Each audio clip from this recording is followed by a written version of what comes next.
England, October 1818. The Hatherleigh family prayer book had been rebound in secret, and Miss Sophronia Mordaunt knew it before the first prayer was spoken. She felt the difference the moment she lifted it from the chapel chest. For 3 years, the old brown calfskin had yielded softly beneath her fingers, worn smooth by generations of Hatherleigh hands. This cover was dark, taut, and almost black where the pale Sunday light touched it. The spine had been freshly tooled. The brass clasps had been polished. Inside the front board, blue-and-umber marbled paper gleamed with a brightness that did not belong to the rest of the volume. No instruction to a bookbinder had crossed Sophronia's desk.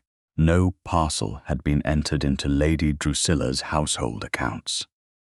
Yet someone had removed the prayer book, rebound it, and returned it to the family chapel without explanation. Sophronia stood beside the lectern while the household entered according to rank. Lady Drusilla Ormsby came first among the family. Silver-haired and composed in dove-grey silk, she wore the serene expression of a woman who believed an unkindness became respectable when spoken gently. Behind her came 2 visiting relations, the rector, the housekeeper, the butler, and the senior servants permitted to attend. Stephen Hatherleigh, Duke of Hatherleigh, entered last. He removed his gloves as he crossed the threshold. At 36, he possessed the controlled stillness of a man accustomed to being obeyed before he raised his voice. His gaze moved across the altar, the pews, the open prayer book, and finally Sophronia's face. For one brief moment, she thought he had noticed the same wrongness she had. Then Lady Drusilla said, "Miss Mordaunt, we're waiting." Sophronia opened the volume. The new front flyleaf resisted at the hinge. Beneath the paper, she felt a faint ridge, no wider than the edge of a folded sheet. She lowered her eyes before anyone noticed her pause. The rector began the service. Sophronia answered where required, but the familiar words passed around her without settling. She knew this book too well. She knew the loosened thread near the Psalms. She knew the faint wine stain beside a marriage entry dated 1762. She knew the former cover had carried a shallow cut where the late Duchess had once caught it on a mourning brooch. The volume before her looked renewed. It did not feel restored. It felt altered. When the final response ended, the congregation did not rise. Mr. Godfrey Chetwynd stepped from the rear pew with a folded paper in his hand. As estate agent, he managed rents, accounts, and the quiet machinery by which a great house remained powerful. His grey coat was immaculate. His regret appeared equally well-tailored. "Your Grace," he said, "there's a matter that should not be delayed." Stephen looked toward him. "Then don't delay it." Godfrey crossed the aisle and offered him the paper. Sophronia saw her name before Stephen unfolded it.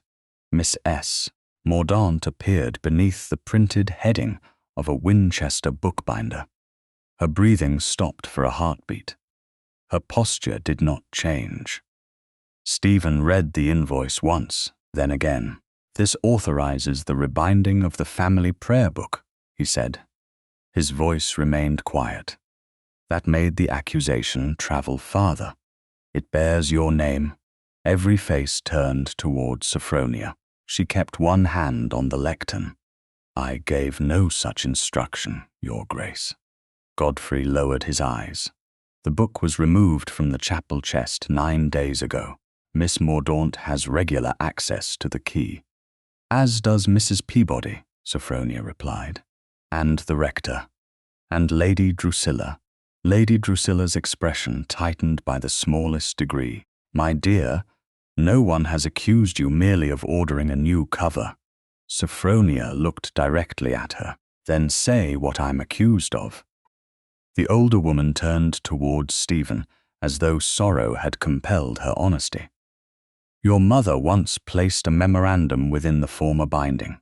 It concerned charitable subscriptions and certain claims made by Mrs. Mordaunt before she left Hatherleigh. Sophronia heard her mother's name enter the chapel like a verdict repeated after 12 years. She had been a child when Mrs. Mordaunt was dismissed for missing charity money. A child when neighbors began lowering their voices at the sight of them. A child when every kindness became a reminder that respectable people believed them guilty. Godfrey continued. The memorandum can no longer be found. The old cover has also disappeared. Stephen's gaze settled on Sophronia. His eyes were grey, clear, and controlled enough to wound without anger. Did you know of this memorandum? I knew the late Duchess had written something concerning my mother. I didn't know where it was kept. Yet you accepted a position in this house. Lady Drusilla offered me one. Lady Drusilla sighed. Because I believed a daughter shouldn't be punished for her mother's conduct. The humiliation was familiar. Sophronia felt it rise, cold rather than hot. She could have accused Lady Drusilla of preserving the stain that made gratitude necessary. She could have defended her mother before people who had already decided what poverty meant. Instead, she faced Stephen. I didn't order this binding. I didn't remove a memorandum. I didn't take the former cover. The invoice suggests otherwise. The invoice suggests that someone wrote my name. A murmur moved through the senior servants. Stephen silenced it with a glance. Mr. Chetwynd, where was this found? Among estate papers delivered yesterday from Winchester, and the book returned to the chapel chest before dawn. Sophronia turned to Godfrey. Who received it? An underfootman. Which one? That's hardly relevant. It's relevant when you ask this room to believe I carried a family prayer book through the servants' entrance without being seen. Prayer book. Lady Drusilla corrected softly, as if accuracy in terminology mattered more than justice. Stephen folded the invoice along its existing crease. Did you enter the chapel during the night, Miss Mordaunt? No. Can anyone confirm where you were? I was in my room, alone. Then there is no witness. There is also no witness who saw me here. Something shifted in his expression. It was not belief. Perhaps it was recognition that she had not begged him for it. Godfrey stepped nearer. Her rooms should be searched before anything else is removed. Sophronia's fingers tightened on the lectern. Stephen answered before she could. No male servant will search Miss Mordaunt or enter her room without Mrs. Peabody present. The housekeeper bowed. Yes, Your Grace. Her possessions will be listed. They will not be disturbed beyond necessity. Godfrey's jaw hardened. The missing cover may contain evidence belonging to the family. That does not grant you license to handle a gentlewoman's private effects. The protection was precise, immediate, and not enough. Sophronia understood that clearly.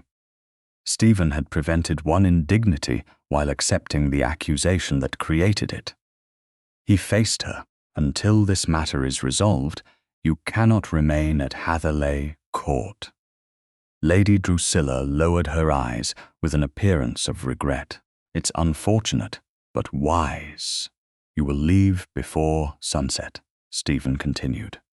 A carriage will take you wherever you choose within reasonable distance. Your wages will be paid in full. The judgment settled through the chapel. No one looked surprised. They looked confirmed. The daughter of a suspected thief had finally proved what they had always feared. Sophronia removed the household keys from the narrow chain at her waist and placed them upon the lectern. Beside them, she set the small account notebook she carried for Lady Drusilla. Last came the borrowed writing case, its corners worn pale through years of use. Everything entrusted to me is here. Stephen looked down at the three objects, then back at her. Miss Mordaunt. Your Grace has heard an account. Their eyes met across the prayer book. He hasn't yet heard the truth. Silence filled the chapel. Sophronia closed the volume carefully. As the cover descended, the front marbled leaf lifted at one corner and settled unevenly beneath her fingertips. The edge was too short. The blue pattern broke where it should have continued. She pressed lightly and felt the narrow ridge hidden beneath the paper. Then she touched the blue-and-umber page once and said very quietly, "This page wasn't cut for this book." Stephen did not answer at once. His gaze dropped to the marbled flyleaf beneath Sophronia's hand, then moved to the invoice he still held. Around them, the chapel remained unnaturally still. Even Lady Drusilla had lost the faint expression of sorrow she had arranged upon her face. "Show me," Stephen said. Sophronia lifted her fingers. The lower edge is short by perhaps 1/4 of an inch. The pattern ends too abruptly. The rear flyleaf was cut with the book. This one was not. Godfrey stepped forward. A bookbinder's uneven trimming proves nothing. Then it can do no harm to examine it, Sophronia replied. Stephen looked toward the rector. Mr. Harcourt, remain here. He turned to the household. The service is concluded. Mrs. Peabody, proceed with the inventory of Miss Mordaunt's rooms, but remove nothing. Mr. Chetwynd, you will wait in the morning room. Godfrey stiffened. Your Grace, I should be present if family evidence is involved. You presented the accusation. You will not supervise the examination of the object upon which it depends. The rebuke was quiet, but it left no room for argument. Lady Drusilla rose. Stephen, surely this can be settled without theatrical suspicion. It can be settled by looking. His eyes returned to Sophronia. You may go and prepare for your departure. The words struck with the same cold finality as before. Yet his gaze remained on the lifted corner of the marbled paper. Sophronia understood that he had not withdrawn the judgment. Not yet. Very well, Your Grace. She moved away from the lectern. At the chapel door, she glanced back once. Stephen was still standing over the book, the invoice folded in one hand. She could not tell whether he was examining evidence or merely granting himself the appearance of fairness. She left before hope could humiliate her further. When the door closed, Stephen placed the invoice on the lectern and opened the prayer book again. The rector came to his side. Miss Mordaunt is correct, Mr. Harcourt said after a moment. The front and rear papers do not match. Stephen drew the volume nearer to the window.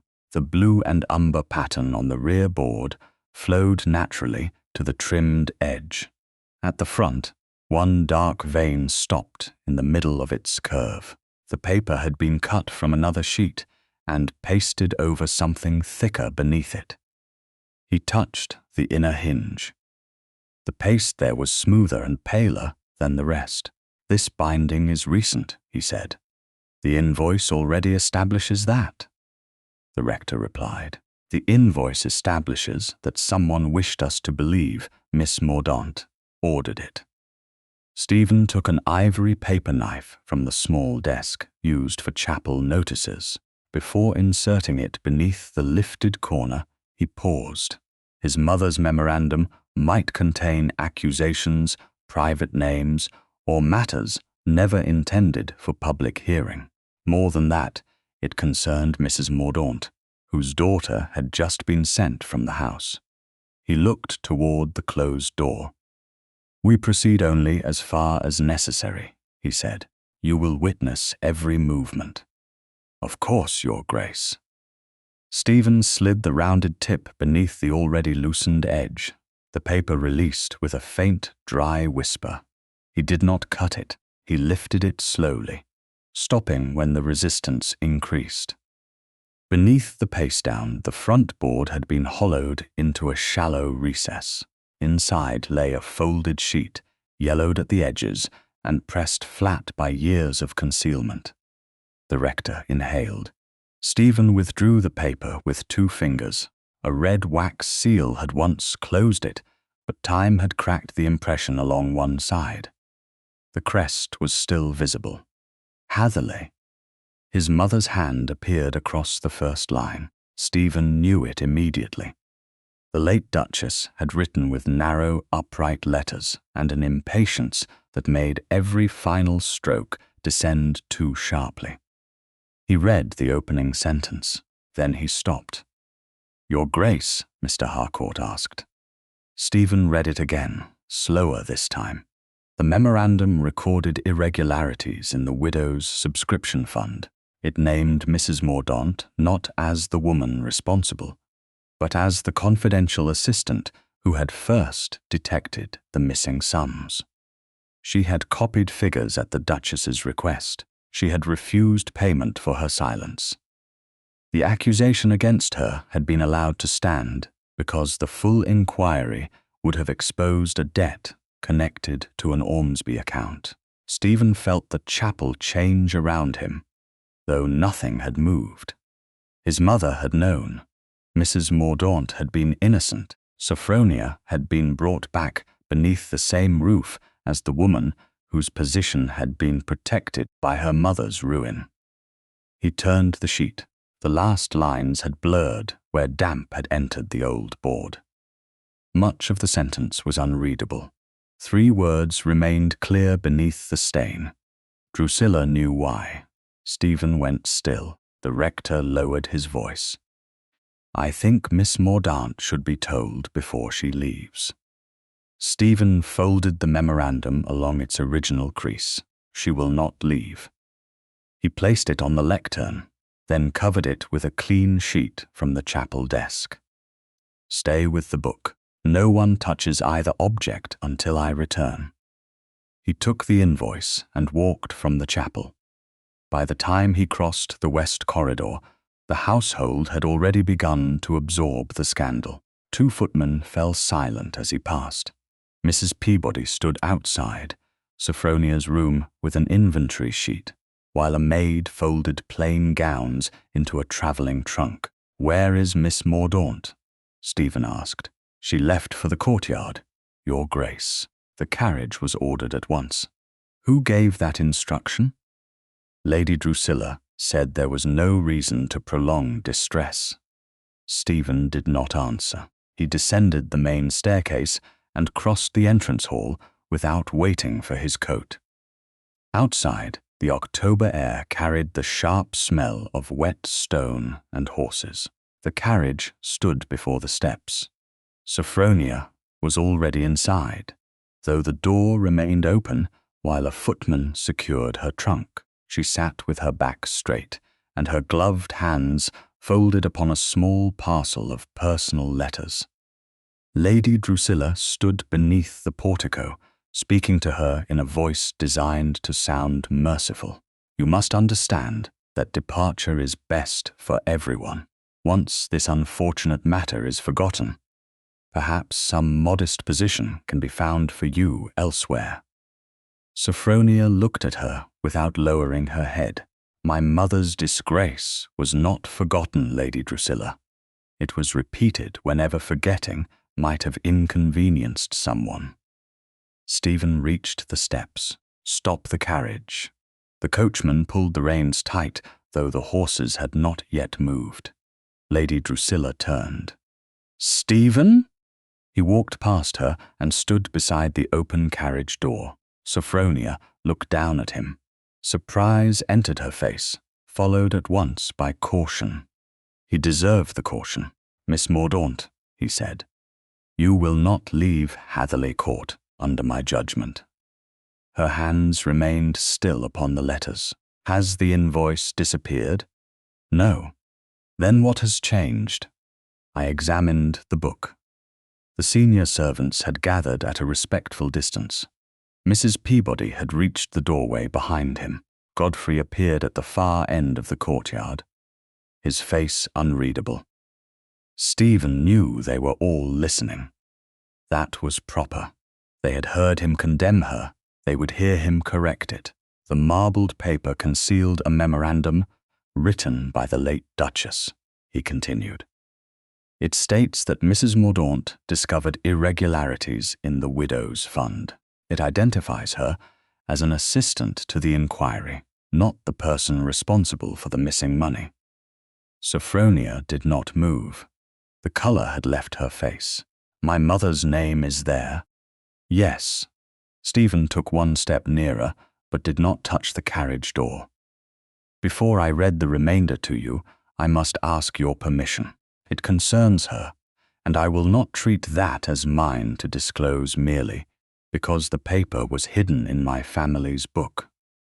For the first time since he had entered the courtyard, her expression changed, not into trust, not forgiveness, something quieter. She looked at him as if weighing whether he understood the meaning of what he had just asked. You may read what concerns her innocence, she said. Nothing beyond that without asking me again. Agreed. Lady Drusilla spoke sharply. This is absurd. A damaged note proves very little. Stephen turned toward her. It proves that my judgment was wrong. The words carried across the courtyard. No servant looked away. No one could pretend not to have heard. He faced Sophronia again. The order for your departure is withdrawn. So is every instruction based upon it. Her voice remained controlled. And what am I now, Your Grace? A guest? A suspect? A woman expected to be grateful, because the same door has been closed after it was opened against her. The question landed exactly where it should. Stephen did not defend himself. You are free to choose. You may remain here, with Mrs. Peabody acting independently as your chaperone. You may go to respectable lodgings in Winchester at my expense, or you may leave the estate entirely, with whatever arrangements you require. No choice will be taken as an admission of guilt. Sophronia looked past him toward the chapel roof, barely visible beyond the west wing. The memorandum must be examined properly. It will be by someone who does not answer to Lady Drusilla or Mr. Chetwynd. I will send for an independent solicitor. Godfrey took a step forward. Your Grace, this is an extraordinary insult. Stephen turned his head. You will not approach the prayer book, the memorandum, or Miss Mordaunt. That is not an insult. It is an instruction. Silence followed. Sophronia looked again at the open carriage. Then at the house from which she had been dismissed less than an hour before. I will remain for one night, she said. Not as Lady Drusilla's companion, not under Mr. Chetwynd's supervision. I will remain until the memorandum is witnessed and secured. Those terms are accepted. She stepped down without offering Stephen her hand. He moved back to give her room. As she passed him, their eyes met. Neither gratitude nor tenderness stood between them, only the first narrow possibility of justice. Behind them, Lady Drusilla's composure had become perfectly still. Stephen watched Sophronia enter the house, then looked toward the chapel where his mother's hidden words waited beneath blue-and-umber paper. The judgment had been reversed. The truth had only begun. By 9 o'clock, the following morning, the Hatherleigh family prayer book had become the most closely guarded object in the house. Before midnight, Stephen had placed the volume, the hidden memorandum, and the disputed invoice inside a locked dispatch chest in his study. The rector had witnessed each transfer. Mrs. Peabody had watched the lid close. Stephen alone kept the key. Yet Sophronia knew that a locked box could preserve paper more easily than it could preserve truth. She sat in the morning room, with her hands folded in her lap, while weak October light touched the edge of the carpet. Mrs. Peabody occupied a chair near the open door, far enough away to grant privacy, and near enough to satisfy propriety. Stephen stood beside the mantel rather than behind the writing desk. The choice seemed deliberate. He had spent years speaking from positions of authority. This morning, he appeared to understand that the room contained something his title could not command. "You said yesterday that you accepted Lady Drusilla's offer for a reason," he said. "I did." Sophronia looked toward the window, where rain darkened the gravel walk. "My mother was dismissed from Hatherleigh 12 years ago. I was 17 when she died. For 5 years before that, she lived under an accusation no one would explain fully, and everyone repeated confidently." Stephen's expression tightened. "She never told you what happened." "She told me enough to know she had discovered something in the widow's accounts. She also told me the late Duchess had promised to correct the record." Sophronia paused. The memory remained painfully clear. Her mother seated beside a narrow cottage window, folding and unfolding the same handkerchief while insisting that dignity must survive, even when reputation did not. Then the Duchess became ill. Sophronia continued. "The promised letter never came. My mother wrote twice. No answer was returned. To whom were the letters addressed? One to the late Duchess, one to Lady Drusilla." Stephen's gaze sharpened. "You retained copies?" "No. We could barely afford the paper used for the originals. Shame once would have made her soften that sentence. She no longer wished to soften anything. After my mother died, I tried to inquire through a former housemaid. She would say only that correspondence had been removed from the Duchess's rooms before the family papers were sorted." Mrs. Peabody shifted slightly in her chair, but did not interrupt. Stephen asked, "Was that why you came here?" "Yes." The answer entered the room without apology.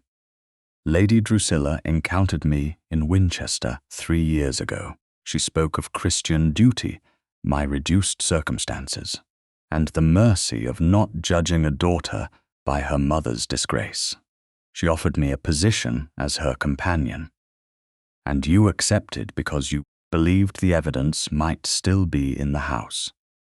I accepted because I believed silence had already cost my mother everything." Stephen looked down at the cold grate. "Did you search private rooms?" "No." "Did you remove correspondence?" "No." "Did you read documents not entrusted to you?" "No." Sophronia's voice remained even, though each question pressed against yesterday's accusation. "I copied Lady Drusilla's letters. I kept her appointments. I entered household expenses. I watched for any reference to my mother in papers I was lawfully given. I found none." "You could have told me." She met his eyes. "Could I?" He did not answer. The silence between them was not empty. It held the memory of the chapel, the invoice in his hand, and the carriage waiting beneath Lady Drusilla's supervision. Sophronia continued before he could offer an easy assurance. "Until yesterday, Your Grace, you knew me as a dependent woman in your aunt's household. You had no reason to believe my account over hers. That does not excuse the fact that I did not ask for it." "No." Her refusal to comfort him seemed to surprise them both. Stephen moved one step away from the mantel, then stopped at a respectful distance. "The memorandum names your mother as the person who first noticed the irregularities," he said. "It states that she copied figures at my mother's request. It also says she refused payment in exchange for silence." Sophronia lowered her eyes. She had waited years to hear those facts. The satisfaction she had imagined did not come. Instead, grief moved through her with such quiet force that she had to press her thumb against the seam of her glove. Did the Duchess call her by name? Yes. Not merely the companion? No. Stephen's voice softened. "Mrs. Mordaunt." Sophronia looked up. The dignity of those 2 words nearly undid her. No one at Hatherleigh had spoken of her mother with such ordinary respect since Sophronia entered the house. She breathed once before answering. "Thank you." It was not gratitude for rescue. It was gratitude for accuracy. Stephen appeared to understand the difference. "The final lines are damaged," he said. 3 words remain legible. They name Lady Drusilla as knowing why the accusation was permitted to stand. Does Lady Drusilla know the words survived? She knows that a memorandum was found. She does not know its full contents. And Mr. Chetwynd? The same. Sophronia absorbed that carefully. Then they must not learn more until the bookbinder's invoice is examined. Agreed. A knock sounded at the open door. The butler entered with a silver salver bearing a folded note. "A reply from Winchester, Your Grace." Stephen broke the seal, read the message, and turned towards Sophronia. "Mr. Ellison, an independent solicitor, will arrive tomorrow morning. He has no professional connection to Mr. Chetwynd or Lady Drusilla." "Independent of House Hatherleigh?" "Independent in judgment. His fee will be paid by me, but his instructions will be written and witnessed." Sophronia considered him. Yesterday, he had assumed that fairness followed automatically from his intention. Today, he was building it into procedure. "That is acceptable." Another figure appeared in the doorway before the butler had withdrawn. Godfrey Chetwynd entered without waiting to be announced. His face remained composed, but a pale line showed around his mouth. "Your Grace, I am told an outside solicitor has been summoned." Stephen folded the note. "You have been told correctly. I must object. The estate accounts are under my management. An outsider will misunderstand internal transfers and family arrangements. Then clear records should make his work simple." Godfrey glanced toward Sophronia. "This investigation is already being distorted by personal feeling." "Whose?" Stephen asked. "Miss Mordaunt's, naturally. She has every reason to interpret uncertainty as vindication." Sophronia did not rise. "And you have every reason to interpret a forged invoice as certainty." Godfrey's eyes hardened. "Your Grace, this is precisely what I mean. Female sentiment is being allowed to overrule the records." Stephen's face changed very little. The effect was more severe than anger. "The records have already been falsified at least once. That has not been established. My mother's memorandum establishes that Mrs. Mordaunt was falsely accused. The invoice bearing Miss Mordaunt's name is inconsistent with her knowledge of the binding. The book itself concealed evidence from those who claimed it had been removed. I require no further justification to examine your office." Godfrey drew himself upright. "My office contains confidential estate papers. Not your papers. Mine." Stephen took the dispatch chest key from his waistcoat pocket and closed his fingers around it. "Effective immediately. You are suspended from the estate office, the rent room, and all trust accounts. You will surrender every key to the butler." For the first time, Godfrey's control visibly faltered. "On the word of a companion, on the evidence before me. And if the investigation damages the standing of this house—" Stephen looked directly at him. "Then the standing of this house was resting upon something unworthy of protection." Godfrey bowed, but there was no submission in it. "As you command, Your Grace." He left without acknowledging Sophronia. The butler followed to collect the keys. Mrs. Peabody rose a moment later, when another maid hurried toward the doorway, breathless enough to forget her curtsy. "Beg pardon, Your Grace, Mrs. Peabody, you're needed in the West Passage." "What has happened?" the housekeeper asked. The maid looked from Stephen to Sophronia. "Mr. Chetwynd's private cabinet is open. The lock isn't broken, but papers have been disturbed. Stephen's hand closed around the dispatch chest key. When was it last secured?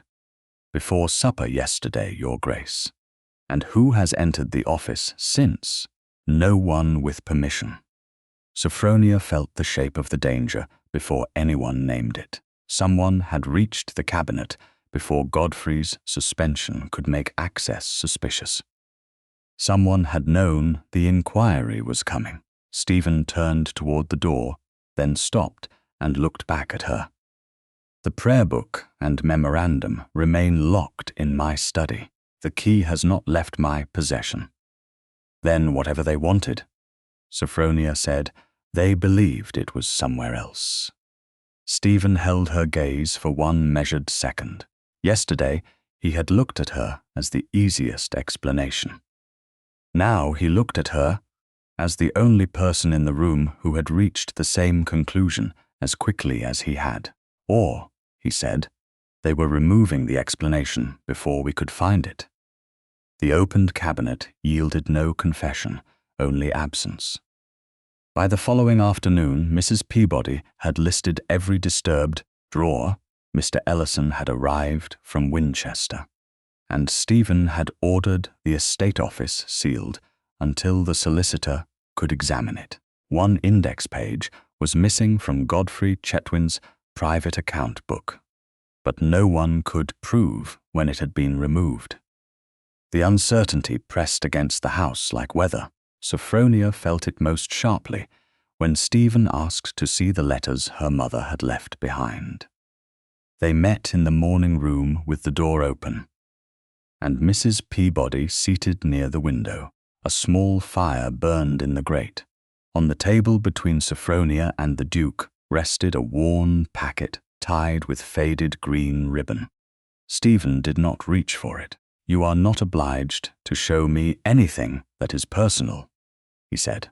"Mr. Ellison believes the memorandum may correspond with language used in your mother's letters. But the choice is yours." Sophronia studied him. 2 days earlier, he had examined an accusation before examining her. Now, he stood with both hands behind his back, waiting for permission to approach a bundle of paper that held no value to House Hatherleigh beyond the truth it might contain. "You may read what I select," she said. "Not the entire packet." "Agreed." She untied the ribbon herself.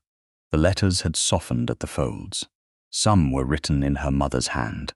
Others had been sent to her during the last years of illness, when Mrs. Mordaunt had been too weak to answer at length. Sophronia chose 3 and placed them before Stephen one at a time. He read without comment. The first described figures copied from subscription records. The second mentioned a promise from the late Duchess. The third was dated 6 months before Mrs. Mordaunt's death. Stephen paused over one line. "Blue water over burnt umber," he read quietly. Sophronia leaned closer, though she knew the words by heart. "My mother wrote that the Duchess had marked the place where the truth rested with paper resembling blue water over burnt umber." Stephen looked toward her. The marbled flyleaf. "Perhaps. You never connected the phrase to the prayer book. I had never seen that paper before Sunday." She turned the letter slightly, keeping her fingers on the edge. The old end papers were plain cream. "Whatever my mother meant, the late Duchess must have expected the paper to be recognizable to someone." Stephen reread the sentence. "Or traceable. The Duchess purchased stationery and binding supplies from Winchester. Lady Drusilla once complained that she insisted upon using the same craftsman even when London work was more fashionable. Do you know his name? No, but the household accounts from those years may. If they have not been altered, the words were controlled, but she heard anger beneath them, not anger at her. That distinction still felt new. Stephen set the letter down exactly where she had placed it. "May Mr. Ellison make a copy of this line?" only the line concerning the paper. My mother's illness is mentioned below it. He will copy nothing else." Sophronia nodded. Stephen stepped back, signaling that he had finished. She returned the letters to the packet and tied the ribbon. "You ask permission more often now," she said. "I did not ask often enough before. Before Sunday? Before many things." His answer surprised her. He looked toward Mrs. Peabody, then back to Sophronia. "I have spent most of my life believing that restraint made me fair. I did not shout. I did not threaten. I did not permit Mr. Chetwynd to search you without a woman present. I mistook those limits for justice." Sophronia held the ribbon between two fingers. They were better than cruelty. They were not enough. The admission settled more deeply than an elaborate apology would have done. Stephen continued, "I treated your poverty as evidence of motive. I treated your dependence upon my aunt as though it weakened your account. Then I spoke as if a carriage and paid wages could make my judgment clean." Sophronia looked at him fully. "An apology does not erase the consequence. I know. Do you? I will, if you allow the consequence to remain visible." He did not ask her to forgive him. He did not say that he had acted reasonably with the knowledge available. He let the wrong stand between them without trying to make it smaller. Sophronia placed the packet inside her writing box.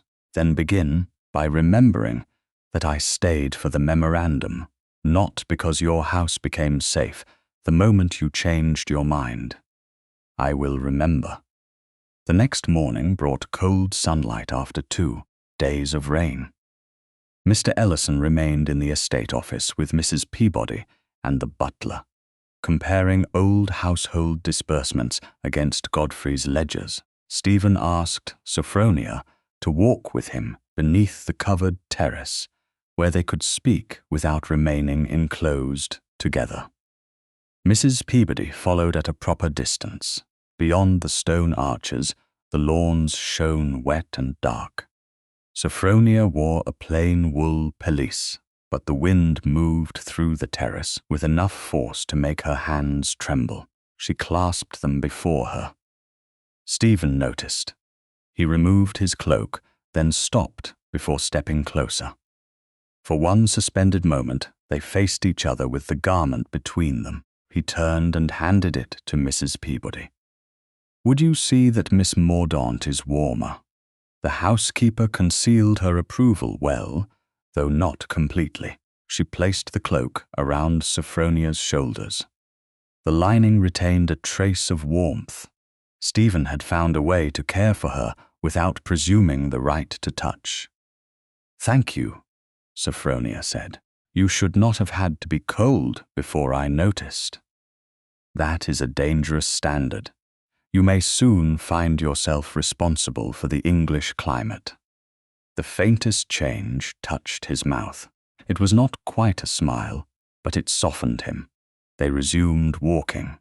Mr. Ellison found a payment for marbled paper in an account from 1805. Stephen said, "The entry names a Winchester binder named Mr. Wren. The description matches your mother's phrase." Then the late Duchess expected the pattern to lead back to him. If he is still in business, and if the records have survived. They passed beneath another arch. Rainwater fell from the roof edge in a steady silver line. Stephen kept pace with her, rather than forcing her to match his longer stride. "There is something else I must say," he began. "No instruction will be given concerning your movements, your correspondence, or your visitors without your agreement. If security becomes necessary, I will explain why and ask what form you will accept." Sophronia looked at him. "Even if you believe I am in danger, especially then, protection can become command very quickly in a house such as this." "I am beginning to understand that." His voice was low. "I do not want you safe at the cost of making you powerless." The words reached a place in her that had been defended for years. She did not trust him yet. Trust could not be summoned by a duke any more than innocence could be granted as a favor. Still, she believed that he meant what he said in that moment. "Then do not decide my silence for me," she replied. "I will not." Their eyes held. The distance between them was proper, but it no longer felt empty. Somewhere beyond the terrace, a carriage approached along the wet drive. Mrs. Peabody turned at the sound. A footman came quickly through the side door, carrying a silver tray. Upon it lay a calling card from Lady Drusilla. Stephen took it, read the inscription, and his expression hardened. "What is it?" Sophronia asked. "An invitation." "To whom?" "Half the county, by the look of the list." The footman offered a second paper. Stephen scanned it. "A musicale tomorrow evening." Sophronia felt the warmth of his cloak around her shoulders and the cold beneath it. Lady Drusilla does not arrange music without arranging an audience. No. Stephen looked toward the house, and she has invited every family connected to the scandal surrounding your mother. The road to Winchester was still damp from the week's rain, and every turn of the carriage seemed to carry Sophronia farther from the woman she had been. When she first entered Hatherleigh Court, Mrs. Peabody sat opposite her, upright and watchful, while Stephen occupied the forward corner beside the window. Mr. Ellison had gone ahead in a hired gig so that the inquiry would appear neither secret nor improvised. No one spoke for the first several miles. The silence was not hostile. It was careful. Sophronia watched hedgerows darkened by water slide past the glass and tried not to think of the fact that Stephen had arranged the journey around her consent, not merely his convenience. When the carriage slowed near a toll gate, he turned from the window. "If Mr. Wren refuses to speak, I won't compel him by rank." "Then why come in person?" she asked. "Because my presence may reassure him that he won't lose Hatherleigh business for telling the truth, or frighten him into saying what he thinks you wish to hear." Stephen accepted the rebuke without defensiveness. That is why Mr. Ellison will question him, and why Mrs. Peabody will witness the exchange. Mrs. Peabody gave a small nod. No one will later say Miss Mordaunt coached a tradesman in private. Sophronia looked at Stephen.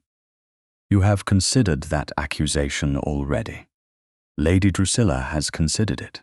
I am trying not to remain a step behind her." The carriage entered Winchester before noon. The cathedral tower rose beyond the roofs, grey against a clearing sky.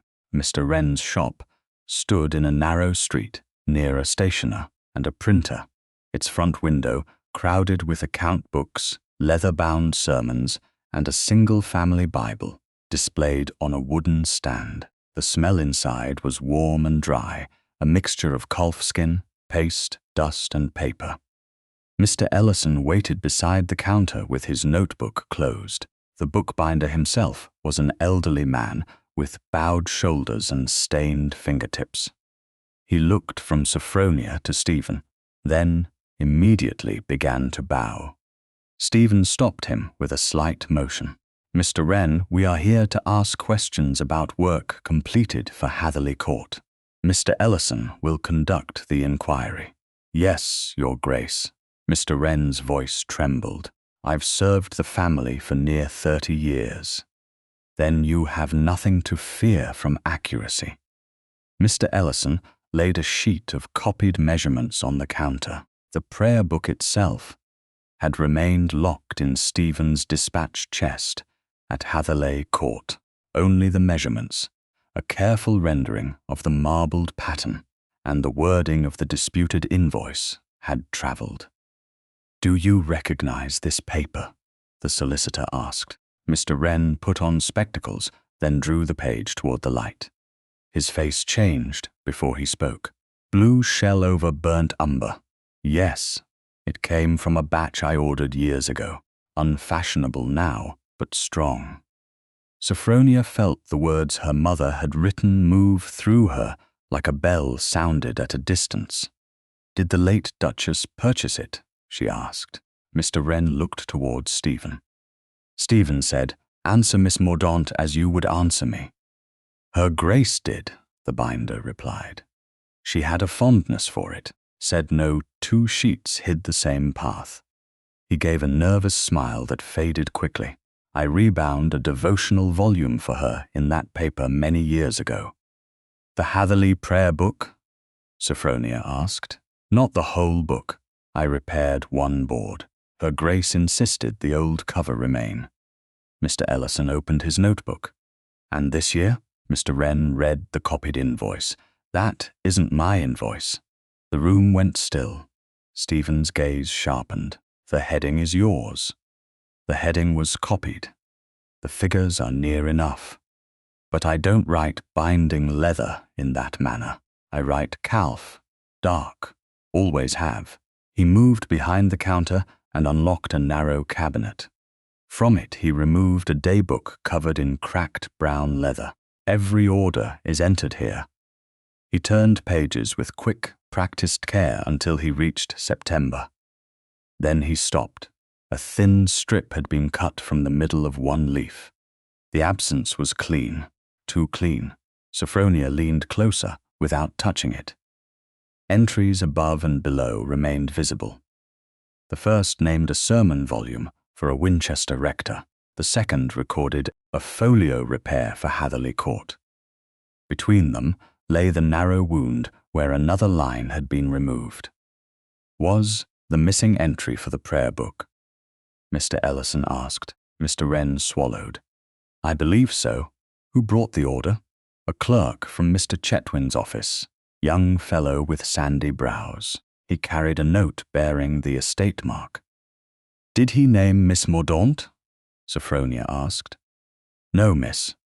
I'd never heard your name before this morning." The answer should have brought relief. Instead, it made the scheme feel colder. Her name had not been required to order the work. It had been added only when guilt needed a shape. Mr. Wren searched beneath the counter and brought out a bundle of narrow paper slips tied with string. The delivery counterfoils. He separated one and held it beneath the window. The Hatherleigh estate mark appeared at the top. Beneath it in another hand were the words, "Received through G.C.'s office. Old cover retained for return." Sophronia read the line twice. Was the cover returned? "It left my shop with the rebound book." To whom? The same clerk, or one very like him. Mr. Ellison asked several precise questions, then prepared a receipt. Mr. Wren signed both the statement and the transfer of the counterfoil. Only after the solicitor had signed in return did the binder place the original slip into his custody. Stephen and Sophronia witnessed the exchange. When Mr. Ellison passed the document across the counter for their signatures, both reached for the pen at the same moment. Their hands stopped less than an inch apart. Stephen withdrew first. "Miss Mordaunt." The gesture was simple, but it granted precedence rather than performing gallantry. She signed. When she handed the pen back, their fingers did not touch. The restraint between them felt more intimate than contact would have. Outside the shop, Stephen paused beside the carriage. "You were right." About what? The invoice, the book, the need to ask tradesmen rather than assume family records outranked them. Sophronia looked toward the shop window, where Mr. Wren had returned to his bench. Truth does not become lesser because it comes from stained fingers. No. Stephen opened the carriage door, but did not offer his hand until she looked at him. She placed her gloved fingers in his for the single step upward. The contact was brief, proper, and entirely chosen. On the return road, the carriage wheel dropped hard into a rut where rain had softened the verge. The vehicle lurched and stopped at an angle. Mrs. Peabody caught the strap beside her. Stephen was out before the coachman finished swearing under his breath. One horse tossed its head, unsettled by the pull of the traces. Sophronia stepped down after Mrs. Peabody and moved toward the team. "Miss Mordaunt, stay back," Stephen said, then checked himself. "Can you steady them?" "Yes." She approached the nearer horse from the shoulder, speaking low and evenly. "There now, you're only offended, not injured."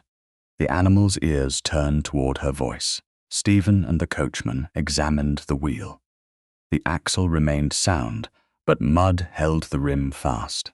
A fallen branch and several stones gave them leverage. Sophronia kept the horses quiet while the men freed the carriage. No dramatic rescue was required. Only competence, patience, and trust. When the wheel finally climbed onto firmer ground, Stephen looked at her across the horses' backs. "You did not hesitate. Neither did you. I had expected to be useful. That must be very reassuring for a duke." His laugh came unexpectedly, low and brief. It was the first sound from him that belonged to no duty. By the time they reached Hatherleigh Court, twilight had begun to settle. A footman met them with a tray of correspondence and a face arranged into neutrality. On top lay Lady Drusilla's guest list for the following evening. Sophronia unfolded it beneath the entrance lamp. Every family who had known her mother's disgrace appeared there. Several names had been added since the invitation was first issued. Stephen read over her shoulder without crowding her. She has widened the audience. Sophronia folded the list once. Then, whatever she intends, she no longer believes it can be done quietly. By breakfast the next morning, the rumor had changed shape again. It no longer said that Sophronia had ordered the prayer book rebound. It said she had persuaded an elderly servant to remove the former cover before anyone could examine it. The accusation reached her in the linen passage, where Mrs. Peabody stood beside a trembling maid named Mrs. Vale, who had served at Hatherleigh Court for more than 30 years. Godfrey Chetwynd faced them with one hand resting upon the head of his cane. He had surrendered his office keys, but suspension had not diminished his confidence. "The old cover must have passed through this part of the house," he said. "Mrs. Vale had charge of the chapel linens last month." Mrs. Vale twisted her apron between both hands. "Only the cloths, sir, never the books. You carried a parcel from the chapel vestry on the morning after the binding returned. A bundle of altar linen, wrapped in brown cord." The maid's eyes widened. "Most bundles are." Sophronia stepped between them before fear could become confession. Mrs. Vale did not possess the chapel chest key. Godfrey looked at her with measured displeasure. "You appear remarkably certain." "Because I entered the household key assignments for Lady Drusilla. The chapel key was held by Mrs. Peabody, the rector, and Lady Drusilla. Mrs. Vale was never issued one. A key may be borrowed. Then ask who lent it. You are not conducting this inquiry. Neither are you." The words came quietly. Their effect did not. Mrs. Peabody concealed the smallest flicker of approval. Godfrey's gaze settled on Sophronia. "Your concern for a servant who may have assisted you is touching. My concern is for a woman being pressed toward guilt because she is frightened and cannot answer you quickly." Mrs. Vale's breathing steadied by a fraction. Sophronia continued, "If you have proof that she touched the cover, present it. If you have only a cord and a memory of a parcel, do not turn uncertainty into a character judgment. That method has already harmed one woman in this house." Godfrey's face became still. "You refer to your mother." "I refer to anyone whose weakness makes her convenient." Footsteps sounded from the main corridor. Stephen entered with Mr. Ellison behind him. His gaze moved first to Mrs. Vale, then to Godfrey, then to Sophronia. "What is happening?" Godfrey answered before anyone else. "I am attempting to clarify the movement of the old binding." "Without authority," Stephen said. "I merely asked questions." "You were instructed not to involve yourself in the inquiry. The servant may have relevant knowledge." Stephen looked toward Mrs. Vale. "Has anyone accused you formally?" "No, Your Grace." Her voice shook. "Not formal, exactly." His expression hardened. "Then no further question will be put to her without Mr. Ellison present, and without her being told that she may refuse to answer." Godfrey gave a short bow. "As you wish." "It is not a wish." Stephen waited until the estate agent withdrew. Only then did he turn to the maid. "Mrs. Vale, you will suffer no loss of wages or position, because Mr. Chetwynd chose to speculate." Relief passed across her lined face so quickly that Sophronia had to look away. Mrs. Peabody guided the maid toward the stairs. As they moved, something pale caught Sophronia's eye inside the open linen press. A length of old brown wrapping cord lay beneath a stack of altar cloths. One end bore a faint smear of dark adhesive. She lifted it carefully, holding only the clean portion. Stephen came nearer but did not touch it. "Could that have bound the former cover?" he asked. "It could have bound a dozen household parcels," Sophronia replied. "The color resembles what Mr. Wren uses, but resemblance is not proof." Mr. Ellison nodded. "We will record where it was found, who found it, and its condition. Nothing more." He took a clean sheet of paper from his case. Mrs. Peabody returned to witness the wrapping. The cord passed from Sophronia to the solicitor in full view, then disappeared into a folded paper packet. Marked with the date and location, Stephen watched the transfer. "You could have called it evidence against Mr. Chetwynd," he said when the solicitor had gone. "It would have been useful." "Useful is not the same as true."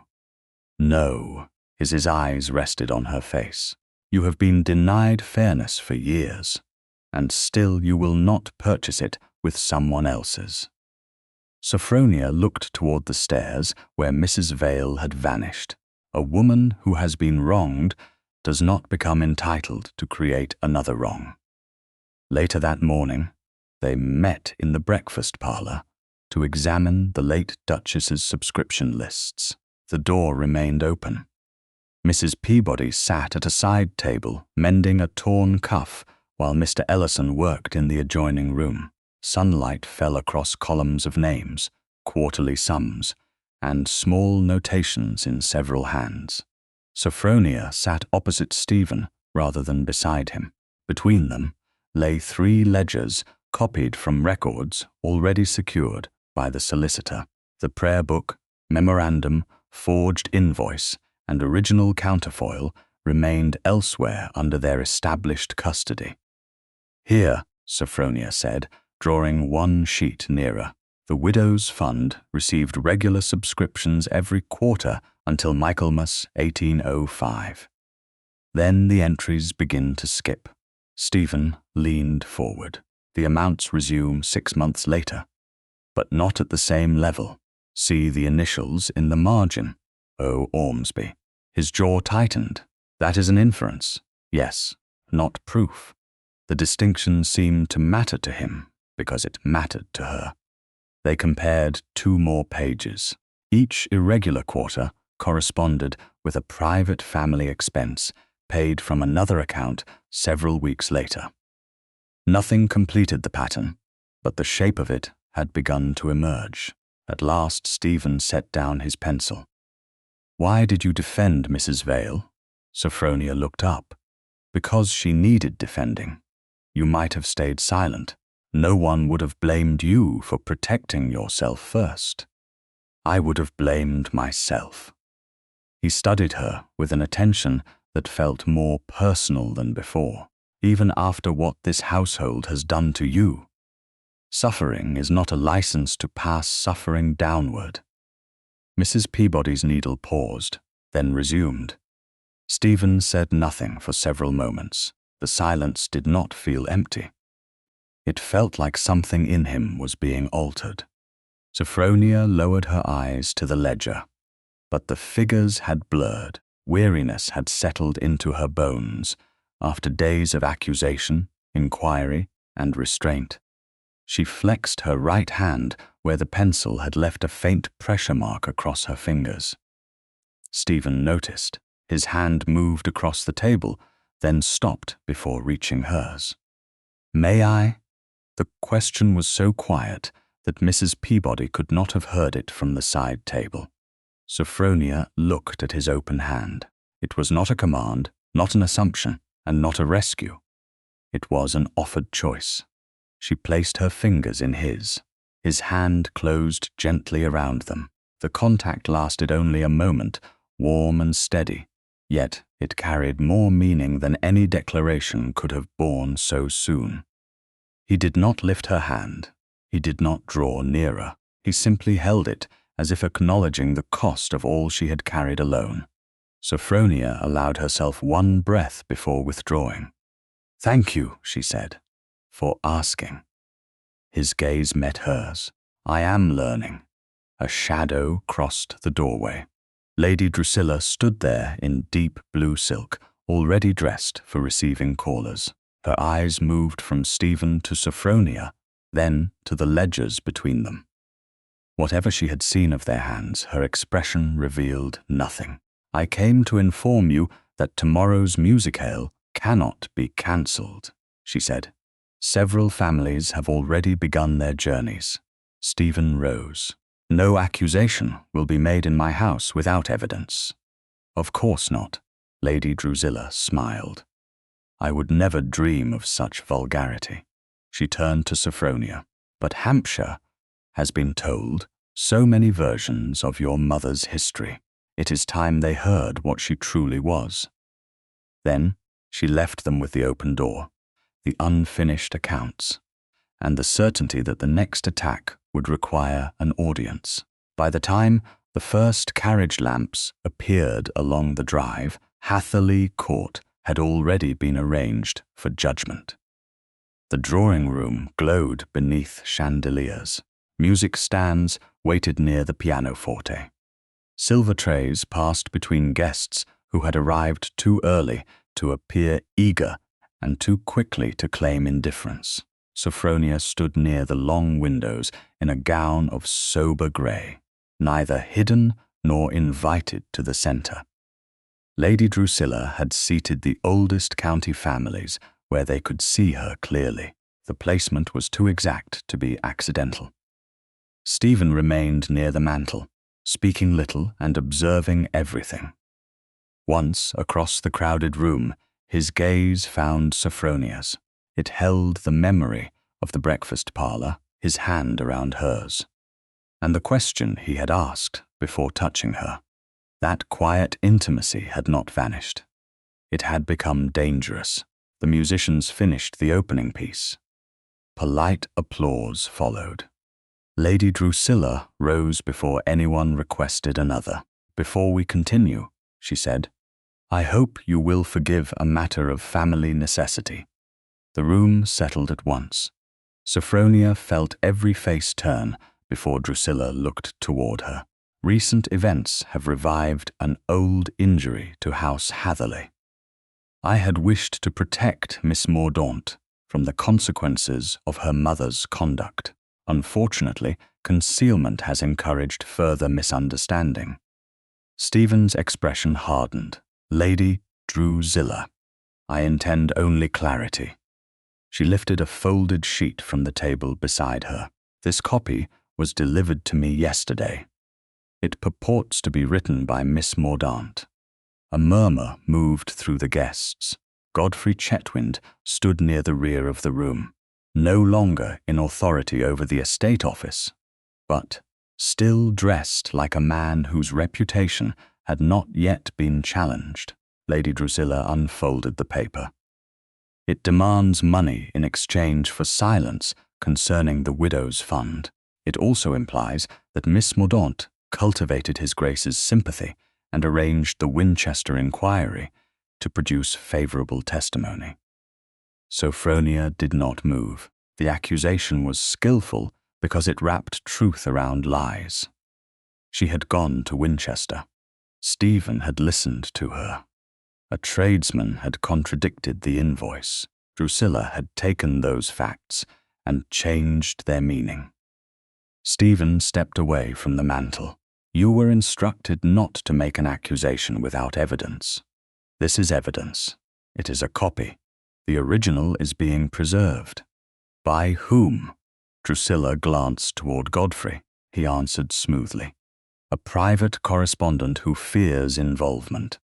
Convenient, Sophronia said. The room heard her. Lady Drusilla turned with a small, sorrowful smile. You may deny the wording, of course. May I see it? If you believe proximity will improve your memory. Stephen crossed the room before Drusilla could approach Sophronia. He took the paper from her hand and examined it. His jaw tightened, but he did not speak. Then he carried it to Sophronia. He held the page so she could read without taking possession. The handwriting was not hers. It was near enough to persuade anyone who had seen only a few of her notes. The letter demanded £2,000. It threatened to expose the diversion of charitable money. At the top, the writer addressed Stephen as Duke of Hatherleigh. Sophronia read the date again. Then she looked at Lady Drusilla. This letter claims my mother dictated the substance to me before her death. Yes, Drusilla said, a final effort to profit from old resentment. My mother died in 1810. A regrettable fact, but not a relevant one. It is relevant because this copy calls His Grace the Duke of Hatherleigh. The room went quiet. Sophronia turned toward the guests rather than Stephen.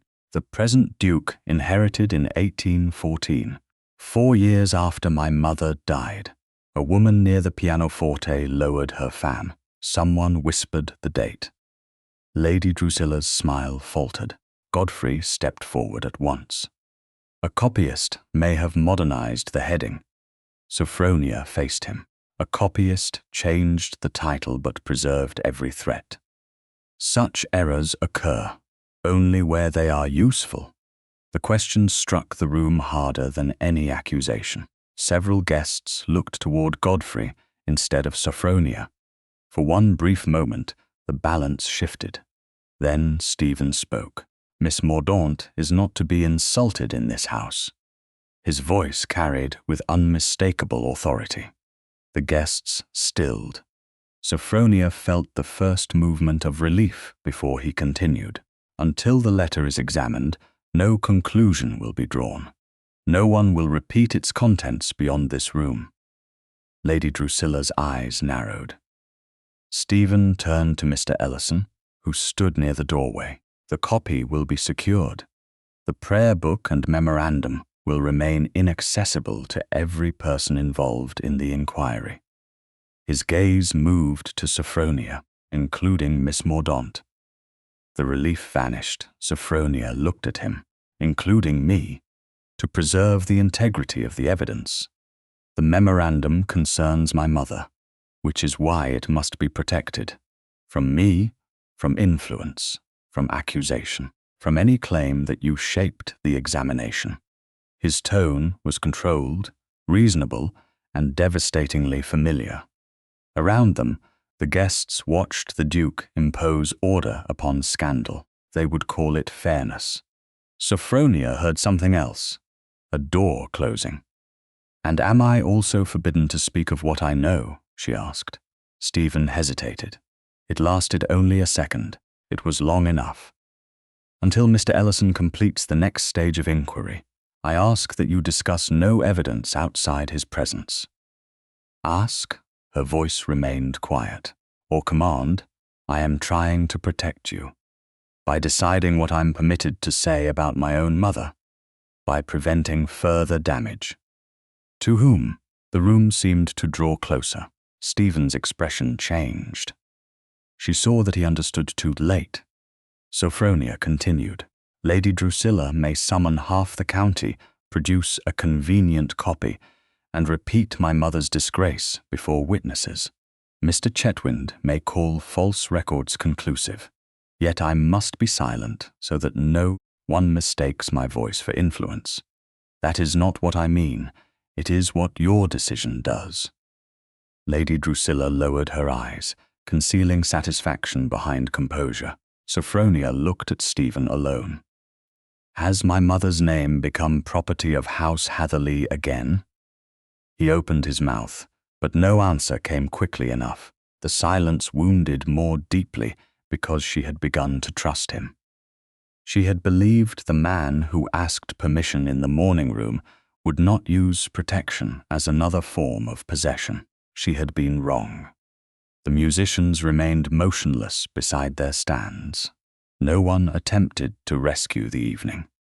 Sophronia stepped away from the center of the room. Miss Mordaunt, Stephen said. She stopped. I will not allow anyone here to condemn you. You already allowed them to hear the accusation. I stopped it after it had served its purpose. She did not look toward Lady Drusilla. She would not grant her the dignity of being the center of this moment. Stephen came one step nearer, then halted before proximity could become pressure. Do not leave this room believing I doubt you. Sophronia met his eyes. Belief without trust is only another locked chest. The words seemed to strike him. She saw it, and still she could not soften them. Mrs. Peabody stood near the doorway, pale with concern. Sophronia crossed to her and unfastened the dark cloak Stephen had lent her on the terrace. Mrs. Peabody had returned it to her earlier that evening when the drawing-room grew cold.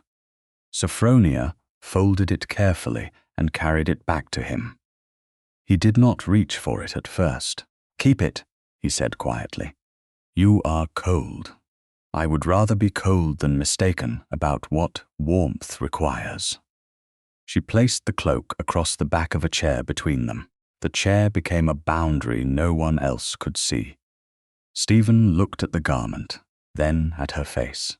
Sophronia. It was the first time he had used her given name. The sound nearly broke her resolve. Nearly. I will not remain where my silence is the price of my safety. She turned before he could answer. The guests parted for her, not from respect, but from the startled instinct to avoid a woman who had refused a duke in his own drawing-room. Mrs. Peabody followed. Behind them, no music resumed. The last thing Sophronia heard before the door closed was Stephen ordering the copied letter sealed, and Lady Drusilla saying, with perfect softness, how unfortunate that gratitude has become so difficult for her. This time, Stephen answered at once, Do not speak of gratitude again. But Sophronia was already beyond the room, walking toward the staircase with her head high and the certainty that by morning she would leave Hatherleigh Court by her own decision. Sophronia left Hatherleigh Court the next morning, because remaining would have made Stephen's protection more important than her own judgment. The house was still quiet when Mrs. Peabody entered her room with a maid and found the travelling trunk already closed. Sophronia had packed only what belonged to her: 3 plain gowns, 2 shawls, her personal writing box, the worn packet of her mother's letters, and the small notebook in which she had recorded dates and names during her years as Lady Drusilla's companion. The household keys remained with Mrs. Peabody. The prayer book, the hidden memorandum, the disputed invoice, and the binder's counterfoil remained under their established custody. Sophronia had not touched them since the musicale. You could wait until Mr. Ellison finishes examining the copied letter, Mrs. Peabody said. His Grace would not object. That is precisely why I must go. Sophronia fastened the clasp of her writing box. If I stay because he permits it, Lady Drusilla will say I remain under his protection. If I leave because I choose it, at least the choice is mine. Mrs. Peabody looked toward the closed door. He did not sleep. Neither did I. That does not mean the two sufferings are equal. Sophronia met the housekeeper's eyes. No, it does not.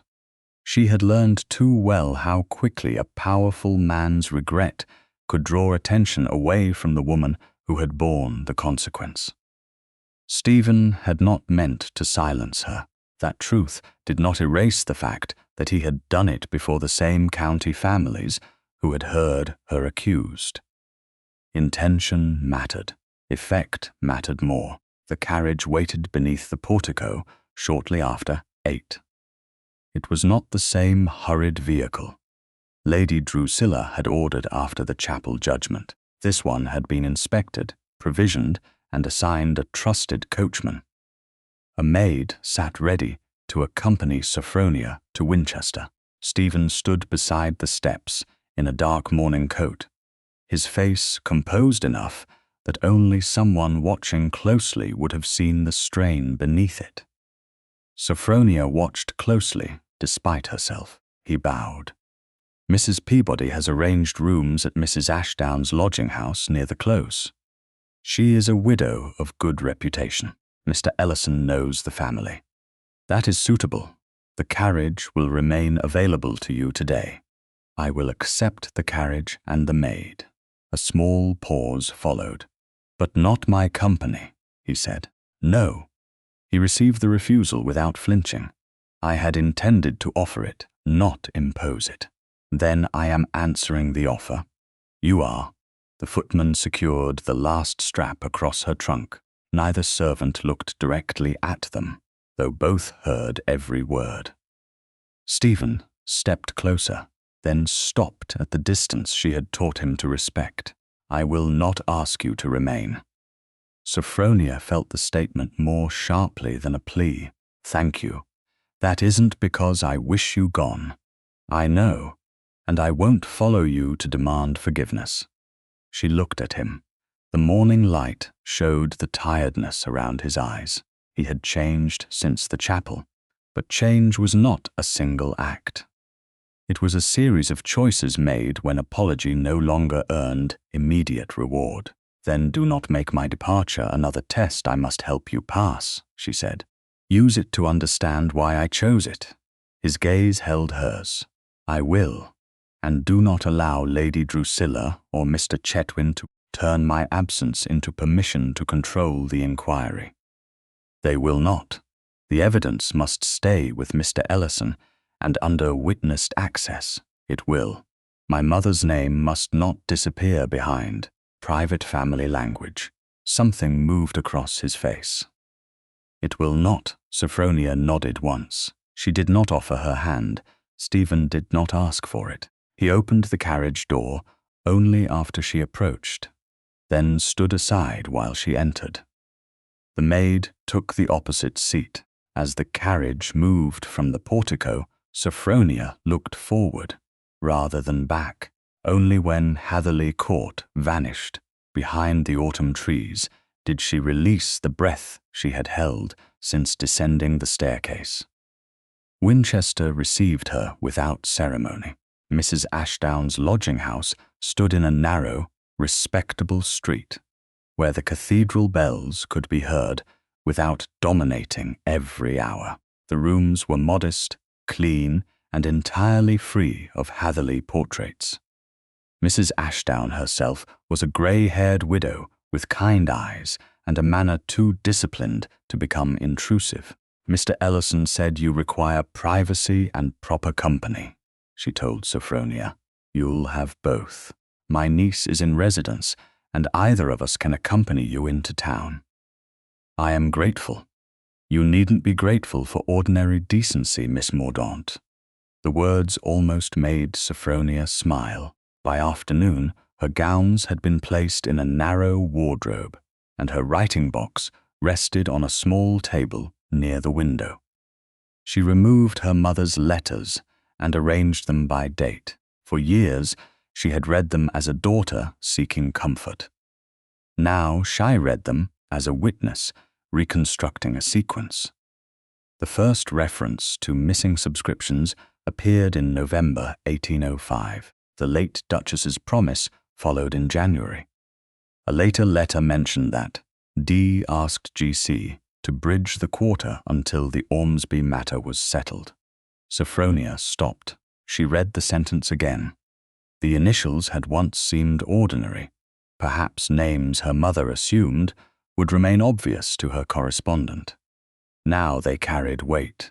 D could mean Drusilla. G.C. could mean Godfrey Chetwynd. The phrase bridge the quarter matched the irregular gaps she and Stephen had found in the subscription lists. It suggested not a single theft, but a temporary diversion meant to be concealed and later repaired. Temporary wrongdoing had a habit of becoming permanent when exposure threatened rank. Sophronia copied the sentence into her notebook without removing the original letter from her possession. Beneath it, she wrote 3 dates. The first missing quarter, the late Duchess's recorded purchase of blue-and-umber paper. The year Mrs. Mordaunt was dismissed. Then she remembered the binder's counterfoil. Old cover retained for return. Mr. Wren had said the same clerk, or one very like him, collected the rebound volume and former cover. The old cover had not vanished inside Hatherleigh Court. It had left the shop in someone's hands. Sophronia rang for Mrs. Ashdown. "Would you or your niece be willing to accompany me to Mr. Wren's shop tomorrow?" she asked when the widow entered. "Certainly. Is the matter urgent?" "Yes, but not dangerous. I need to ask one question that was overlooked. Then we shall ask it properly."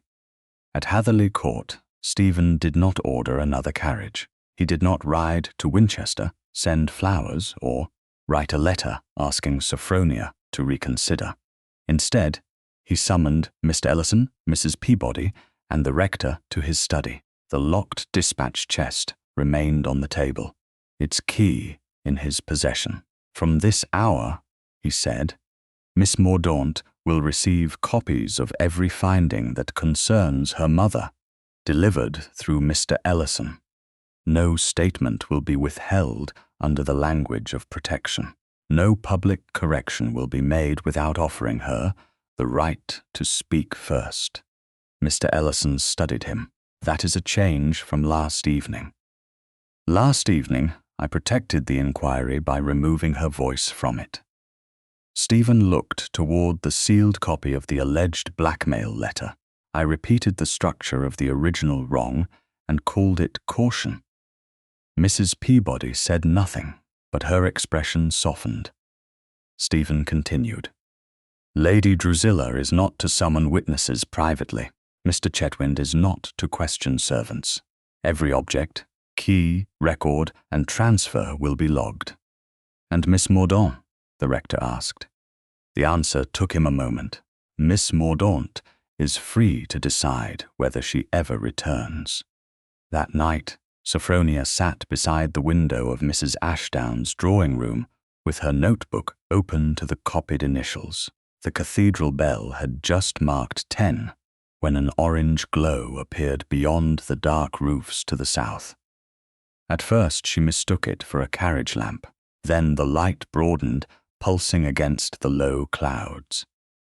A man shouted in the street below. That smoke was rising from the direction of the Hatherleigh Road. Sophronia closed her notebook and stood somewhere beyond Winchester. The estate office was burning. The glow beyond Winchester did not tell Sophronia what had burned. A formal note from Mr. Ellison arrived shortly after dawn and did. The estate office at Hatherleigh Court had caught fire during the night. One cabinet had been damaged. No servant had been seriously injured. The main trust ledger remained safe because the solicitor had removed it before the fire, and Stephen had suffered only a superficial burn to his left palm while helping move a hot metal ledger box away from the flames. Sophronia read that sentence twice. Mrs. Ashdown stood near the breakfast table, waiting without intruding. "You may send for a carriage at once," the widow said. "No." Sophronia folded the note along its original crease. "Not yet." Concern had risen before judgment. She could not deny it. The thought of Stephen carrying heated metal through smoke had made her heart contract with an immediacy that anger had not erased. Yet returning to Hatherleigh because he was injured would confuse care with surrender and abandon the question she had chosen to pursue. "Mr. Ellison says the burn is slight," she continued. "His Grace has a physician and an entire household. Mr. Wren has an answer we have not yet asked for." Mrs. Ashdown studied her. "Then we shall go to the binder." At Hatherleigh Court, the fire had been extinguished before midnight. It had not consumed the estate office. It had blackened the wall behind Godfrey Chetwynd's private cabinet, scorched one curtain, and destroyed the cabinet's upper drawer. Stephen stood in the passage, while the physician wrapped clean linen around his left palm. The skin was red and painful where heat had passed through the cloth he had used. But the burn had not blistered deeply. He flexed his fingers once. The physician stopped him. "Don't test it merely because you can move it. Can I write? With your right hand, unless you have discovered an unexpected talent for your left." Stephen looked at the bandage. "It is my left hand." "Then you may continue being a duke with only minor inconvenience." Under other circumstances, the dry answer might have amused him. Now his attention remained on the damaged office. Mr. Ellison, Mrs. Peabody, the rector, and the butler stood inside as witnesses. No one else had been permitted to enter. The main trust ledger rested safely in the solicitor's locked case, removed the previous afternoon, during the account review. The dispatch chest containing the prayer book, the hidden memorandum, and the disputed invoice remained untouched in Stephen's study. The binder's original counterfoil was also with Mr. Ellison, not in the burned cabinet. What the fire had threatened was whatever Godfrey had hidden outside the formal records.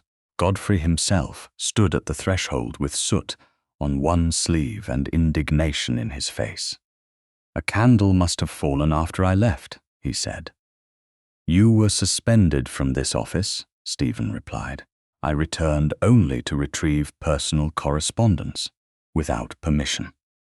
My private letters are not estate property." Mr. Ellison looked up from the damaged cabinet. The fire began inside the upper drawer, not upon the desk where candles are normally placed. Godfrey's expression did not change. "Then a clerk may have left a taper there." "Which clerk?" Stephen asked. "I cannot account for every servant's carelessness." "You were eager enough to account for Miss Mordaunt's." Silence followed. Stephen entered the office, ignoring the pull of pain beneath the linen. The upper drawer had collapsed inward. Most of its contents were reduced to blackened edges and grey flakes. Mr. Ellison used fireplace tongs to lift a half-burned paper wrapper from the debris and placed it upon a clean metal tray. A stamped mark remained visible near one corner. "Wren, Binder and Bookseller, Winchester." "Do not unfold it," Stephen said. "Record where it was found." Mrs. Peabody named the drawer. The rector stated the hour. Mr. Ellison wrote both facts, then covered the tray with a clean sheet of paper. There was no convenient miracle in the discovery. The wrapper did not prove what it had contained. It only proved that material from Mr. Wren's shop had reached Godfrey's cabinet, and that someone had tried to burn that cabinet after losing control of the inquiry. "A wrapper proves nothing," Godfrey said. Stephen turned toward him. then you should not fear its preservation. I fear the damage done when suspicion is mistaken for proof. So does Miss Mordaunt. The words landed between them. Godfrey's face hardened. Stephen continued. No servant will be accused of this fire without evidence. No statement will be taken by you. You will remain away from the office and the household accounts. And if I refuse, Mr. Ellison will refer the matter to the county magistrate with your refusal recorded. Godfrey gave a shallow bow. As your grace commands. As the evidence requires. By late morning, Sophronia stood once more inside Mr. Wren's shop. Mrs. Ashdown remained beside her. The binder had already heard that something had burned at Hatherleigh Court, but not what had survived. His stained fingers trembled as he removed his spectacles. I told the truth yesterday. I know, Sophronia said. I have not come to ask you to change it. Then what do you need? The old cover. You said it left your shop with the rebound book. Mr. Wren looked toward the back room. It did. Who collected it? I told Mr. Ellison it was the same clerk, or one like him. That was your first impression. I am asking what you remember now that you have had time. He lowered himself onto a stool. For several moments, the only sound was the faint scrape of a worker's tool beyond the partition. There were 2 men, he said at last. The clerk brought the order. He had sandy brows and spoke as if every minute belonged to Mr. Chetwynd, but he did not collect the finished work. Sophronia kept her voice steady. Who did? A footman in Lady Drusilla Ormsby's livery. You are certain it was hers, dark blue coat, silver piping, Ormsby badge on the shoulder. I remember because Hatherleigh livery is green and gold. I asked why the order had changed hands. What did he say? That Lady Drusilla wished the devotional volume returned before Sunday, and that Mr. Chetwynd's office would settle the balance. How was it paid? In cash. The footman brought the exact amount in a sealed purse. Mr. Wren rose and went to the daybook. He did not touch the page from which the entry had been cut. Instead, he opened a narrow receipt book, kept in a separate drawer. I entered the day here because the payment was complete. He pointed to a date 6 days before the prayer book reappeared in the chapel. The line named no customer, only the sum, the phrase dark calf, retained board, old cover returned, and the initials GC in the payment column. Did the footman take the old cover separately? Sophronia asked. Wrapped in brown paper and cord. I placed it beneath the book in the same parcel. Then he asked me to remove it and tie it alone, said Lady Drusilla, wanted to inspect the wear. The old cord found in the linen press passed through Sophronia's mind, but she did not turn resemblance into certainty. Would you make a signed statement describing only what you remember? If Mr. Ellison receives it directly, he will. Mr. Wren wrote slowly. Mrs. Ashdown witnessed his signature. The binder added the date of collection, the livery he had seen, the method of payment, and the separate wrapping of the old cover. Sophronia did not take the only original. Mr. Wren sealed it, and together they carried it to Mr. Ellison's Winchester office. The solicitor signed a receipt before accepting custody. Only after the transfer was complete did Sophronia ask for paper. She wrote one line to Stephen. I am relieved the injury is not grave. She paused, then added no tenderness that could be mistaken for forgiveness. Beneath it, she wrote that Mr. Wren's signed statement was now in Mr. Ellison's possession. The solicitor read only the practical sentence, sealed the note, and promised delivery by evening.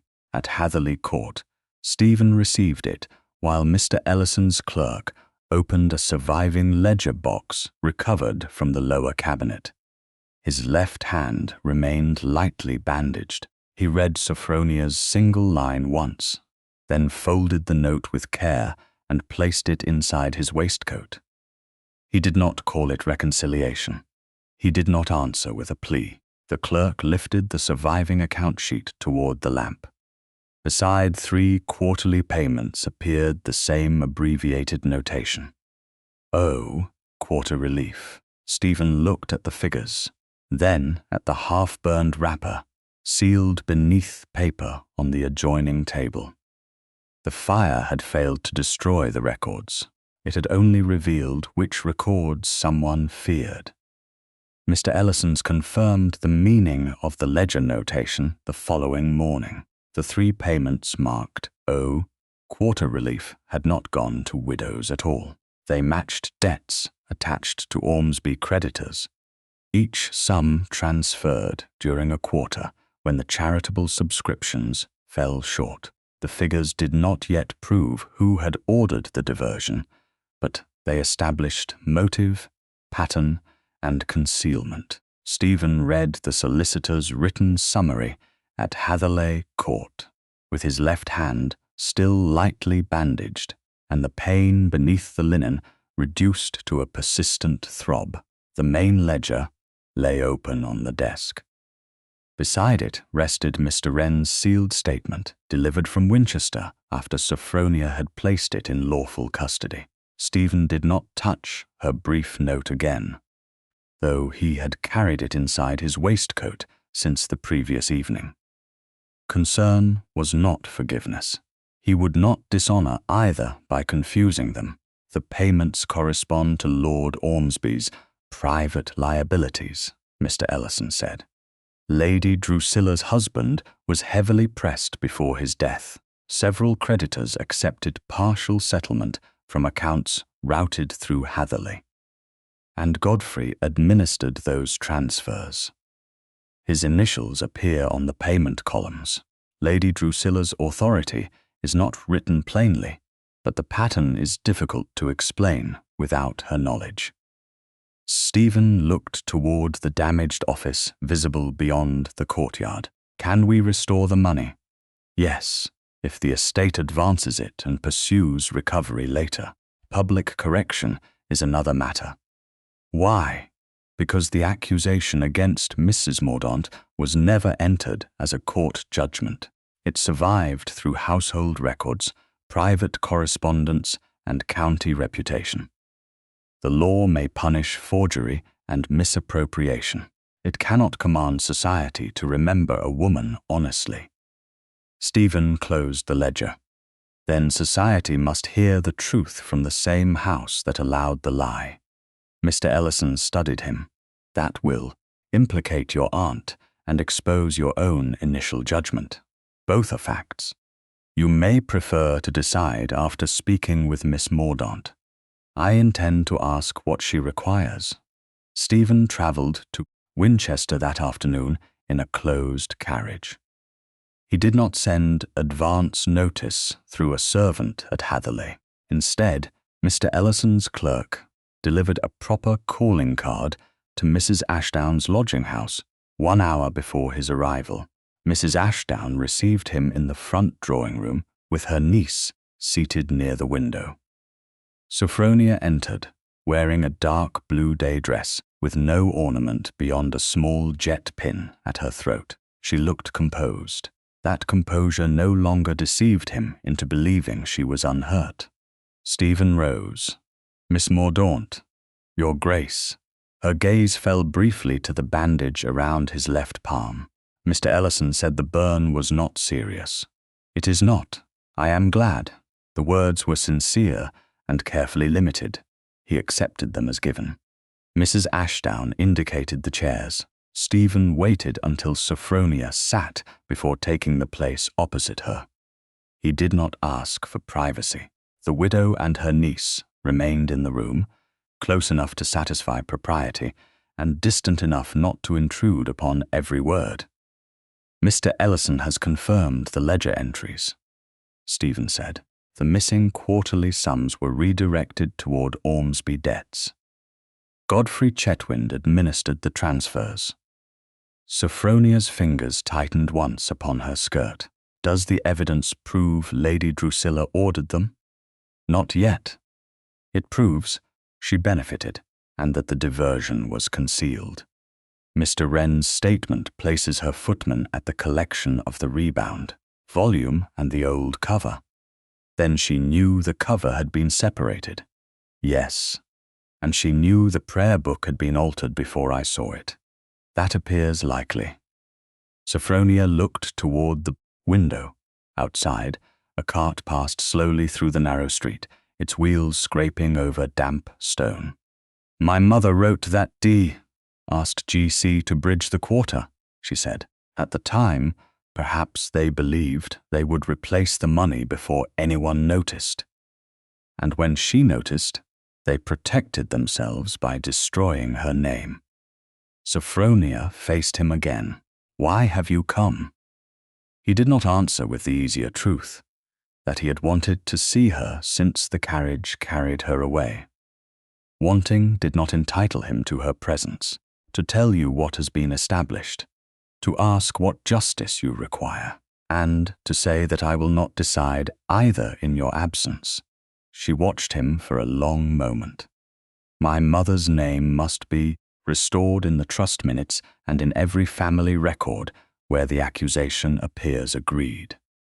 The widow's fund must be repaid before anyone speaks of compensation to me. It will be advanced immediately from the estate. Godfrey must be removed from all access and referred to the proper authorities if forgery is proved. Yes, Lady Drusilla must lose authority over the trust. Stephen inclined his head. She will.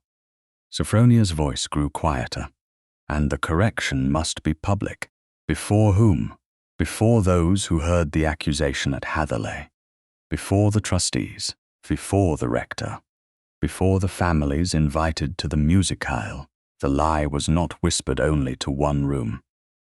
Then neither will the truth be. She studied him as if searching for the cost hidden inside his agreement. You say that readily now, because I should have said it before. What would you have done if I had not left? The question exposed him more completely than anger could have done. Stephen looked down at his bandaged hand, then back at her. I considered arranging a private settlement. Sophronia went still. Mrs. Ashdown's niece lowered her embroidery without seeming to do so. A settlement for whom? Sophronia asked. For you, for the fund. To remove Lady Drusilla quietly and dismiss Godfrey without a public scandal. To clear the accounts and preserve the lie. Yes, he did not excuse the thought. I told myself it would spare you further humiliation. And spare House Hatherleigh. Yes. Her eyes sharpened. Would you have asked me? At that time, perhaps not soon enough. The answer hurt him to give because it was true. I believed that if I repaired the material damage, I could contain the rest. My mother's name is not material damage. I know that now. Do you? Her voice remained calm, but he heard the wound beneath it. A private payment would make me look bought. Lady Drusilla would retire with dignity. Mr. Chetwynd would vanish into another position. The county would remember that I accused a noble family and accepted money to stop. You are right. That is not enough. No. Stephen leaned forward, careful not to close the distance beyond what propriety allowed. So tell me what is. Sophronia's gaze did not leave his. Choose the truth when it diminishes your own house. The rooms seemed to narrow around that sentence. Do not choose me over your family. Do not turn this into romance or rescue. Choose what is right when it costs you rank, comfort, and the illusion that Hatherleigh is honorable merely because it is old. Stephen felt the full force of what she required, not devotion spoken privately, not protection offered from above. Moral courage under witness. I love what you require of me, he said. Her breath caught. The confession entered the room without flourish and could not be withdrawn. He continued before it became pressure. I do not say that to ask anything from you. I say it because you have forced me to see that love, without truth, is only possession dressed in gentler language. Sophronia looked at him with a vulnerability she did not hide quickly enough. You should not say such things before justice is complete. You are right, and I cannot answer them now. I know. Do you? Yes. Stephen sat back, restoring the space between them. Your answer is not part of the inquiry. It is not payment for my change. It is not owed. The tension in her shoulders eased by a fraction. Then what will you do? Act before I speak again. He rose. Mrs. Ashdown rose with him. Sophronia remained seated for one moment, then stood as well. Stephen bowed. Mr. Ellison will send you copies of every further finding. No evidence will be withheld. No meeting will be arranged without offering you the right to speak first. And Lady Drusilla, she will, learn what I choose when the consequences are in place. Sophronia looked at his bandaged hand. Take care of that. I will. Not because I have forgiven you. I would not mistake it. Their eyes held. There was affection now, unmistakable and restrained, but no bridge had yet been granted across the space between them. Stephen left the lodging-house without attempting to shorten it. He returned to Hatherleigh after dusk. The first sign of trouble waited in the entrance hall. Godfrey Chetwynd's hat and travelling coat were gone. His hired chaise had left before dawn. In the estate office, an empty drawer stood open where the original forged blackmail letter had been kept. On the desk lay no confession, only a severed ribbon, and a clerk's hurried statement that Mr. Chetwynd had taken a document case toward the Portsmouth road. Stephen read the statement once. Then he summoned Mr. Ellison and ordered the evidence placed before the local magistrate. Godfrey had fled with the original letter. This time, Stephen would not chase him as a duke defending family honor. He would pursue him as a witness prepared to let the truth diminish his house. Godfrey Chetwynd did not reach Portsmouth. By the third morning after his disappearance, the hired chaise had carried him no farther than a coaching inn south of Winchester, where the proprietor refused to advance another horse without payment. Godfrey had relied upon credit, haste, and the belief that a gentleman's coat would open every road. It did not. Mr. Ellison placed the evidence before a local magistrate before noon. The forged invoice, the surviving trust ledger, Mr. Wren's signed statement, the half-burned wrapper recovered from the estate office, and the clerk's account of Godfrey, leaving with a document case established, enough suspicion for a lawful inquiry. Stephen did not ride out with armed servants or attempt to seize the man himself. He remained at Hatherleigh Court while the magistrate's officer, accompanied by Mr. Ellison and 2 witnesses, travelled to the inn.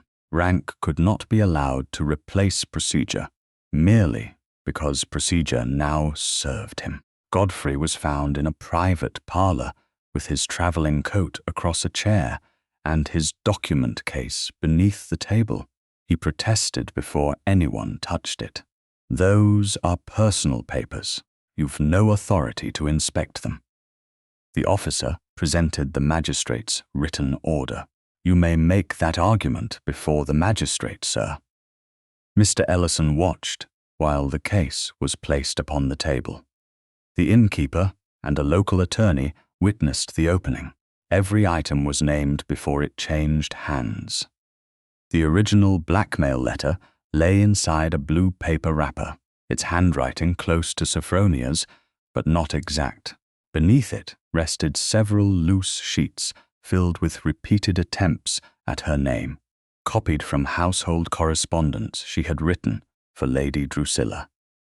Some signatures slanted too far, others stopped before the final stroke. The last resembled the false invoice, closely enough to reveal practice rather than coincidence. A receipt from Mr. Wren's shop recorded payment for dark calf, retained board, and separate return of the old cover. The initials GC appeared beside the amount. Godfrey's face lost its color when the receipt was read aloud. "That proves only that I paid a tradesman. It proves you denied doing so," Mr. Ellison said. The officer continued the inventory. A folded note in Lady Drusilla's hand instructed Godfrey to ensure that the Mordaunt difficulty could not be revived before the county musicale. It did not mention forgery directly. It did not need to. The date preceded the copied blackmail letter by 2 days. Lady Drusilla was anxious, Godfrey said. She feared Miss Mordaunt intended extortion. Then, why practice Miss Mordaunt's signature? Mr. Ellison asked. Godfrey looked toward the window. A clerk may have done that. Which clerk? I cannot say. You were very certain of servants' memories when Miss Mordaunt stood accused. Godfrey's mouth tightened. He was not dragged away, struck, or publicly paraded. He was taken into lawful custody for questioning, and the papers were sealed in his presence. The officer signed the inventory. Mr. Ellison signed beneath him. The attorney and innkeeper added their names as witnesses. The document case was closed, tied, and marked before it left the room. By evening, a written summary reached Hatherleigh Court. Stephen read it in his study, with his left palm still lightly bandaged. The burn had begun to heal, but his grip remained uncomfortable. He did not ask whether the evidence would preserve the family's reputation. He asked whether Sophronia had been informed. A copy is being delivered to Mrs. Ashdown's house now, Mr. Ellison said. Good. Lady Drusilla has also requested permission to call upon Miss Mordaunt. Stephen's expression hardened. For what purpose? She claims she wishes to offer a private settlement. Miss Mordaunt is free to refuse the call. She has agreed to receive her, provided Mrs. Ashdown and my clerk remain present. Stephen looked toward the sealed papers. Then no one else will be admitted, and Lady Drusilla will not meet her privately at any point. Mr. Ellison studied him. Will you attend? No. The answer cost him more than he showed. Miss Mordaunt does not require me standing between her and the truth. Lady Drusilla arrived at Mrs. Ashdown's lodging-house the following afternoon in a dark carriage, bearing the Ormsby crest. She entered the front drawing-room wearing black silk trimmed with narrow silver braid, as if she had chosen mourning for a reputation not yet dead. Mrs. Ashdown sat near the hearth. Mr. Ellison's clerk occupied a writing desk with paper ready. Sophronia stood beside the window.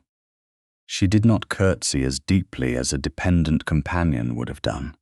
She was no longer one, Lady Drusilla noticed.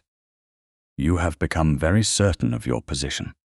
I have become certain that uncertainty was useful to you. Drusilla removed her gloves one finger at a time. You always possessed a talent for severity. My mother was called ungrateful when she asked where the widow's money had gone. I learned what gentleness can conceal. Mrs. Ashdown indicated a chair. Drusilla sat, but did not thank her. Mr. Chetwynd has acted foolishly, she said, perhaps criminally. I will not defend forgery. You instructed him to prevent the Mordaunt difficulty from being revived. For the first time, Drusilla glanced toward the clerk. He had not yet written. Sophronia continued. The note is in lawful custody. You may choose your words, knowing they will be recorded. I wish to prevent scandal by preserving a lie, by preserving a family. Drusilla's voice sharpened. You speak as though great houses survive upon moral purity. They survive because someone is willing to prevent every weakness from becoming public ruin. Whose weakness? Sophronia asked. Your husband's debts, Mr. Chetwynd's theft, your decision to sacrifice my mother. The Ormsby obligations were temporary. The money would have been restored. It was not, because your mother forced the matter before arrangements could be made. Sophronia felt grief rise, but it no longer bent her. She found widow's money being used to protect your comfort. She was a companion. She did not understand the consequences of accusing her betters. Mrs. Ashdown's expression chilled. The clerk's pen touched paper. Lady Drusilla saw both and changed course. I did not come to quarrel. I came to offer repair. She opened her reticule and withdrew a folded document. £5,000. Enough for independence. Enough to ensure you never need employment again. In return, you will state that Mr. Chetwynd acted without my knowledge and that you desire no public proceeding. Sophronia did not touch the paper. Does the money come before or after the widows are repaid? Drusilla's mouth tightened. That is a separate matter.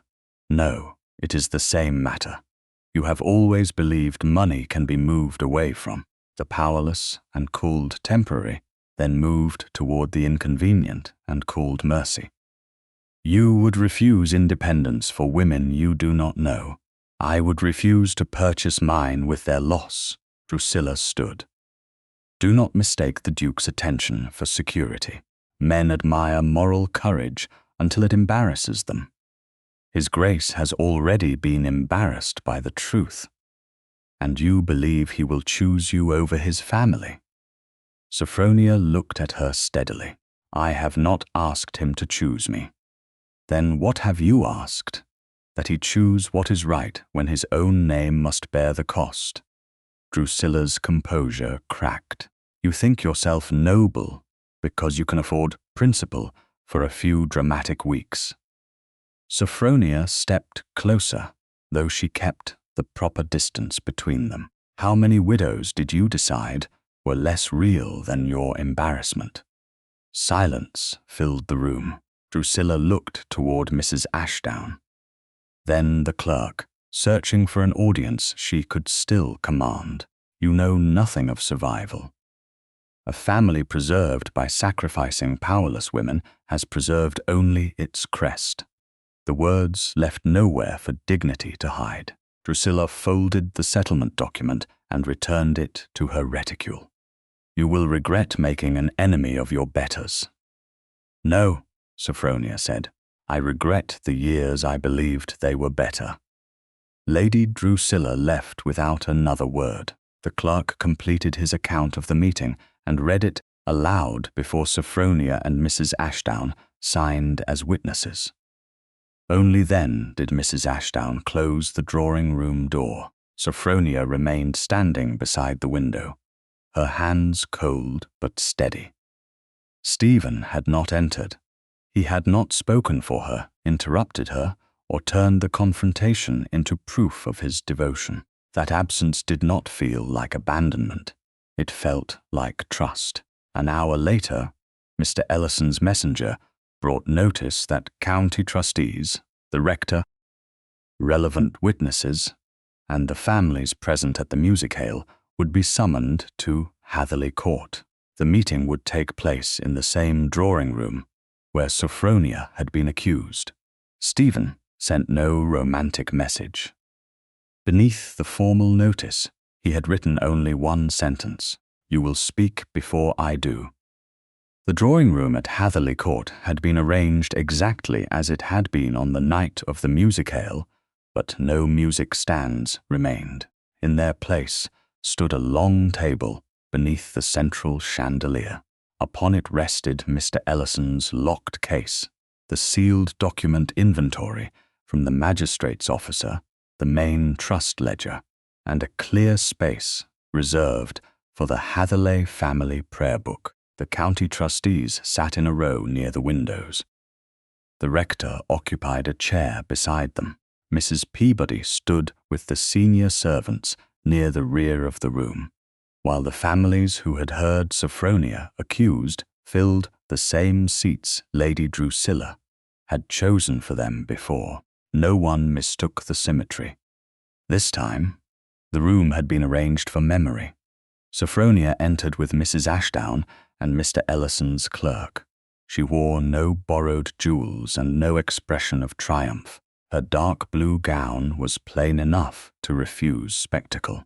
Stephen waited near the table with his left palm, no longer fully bandaged, though a strip of clean linen still covered the tender skin across it.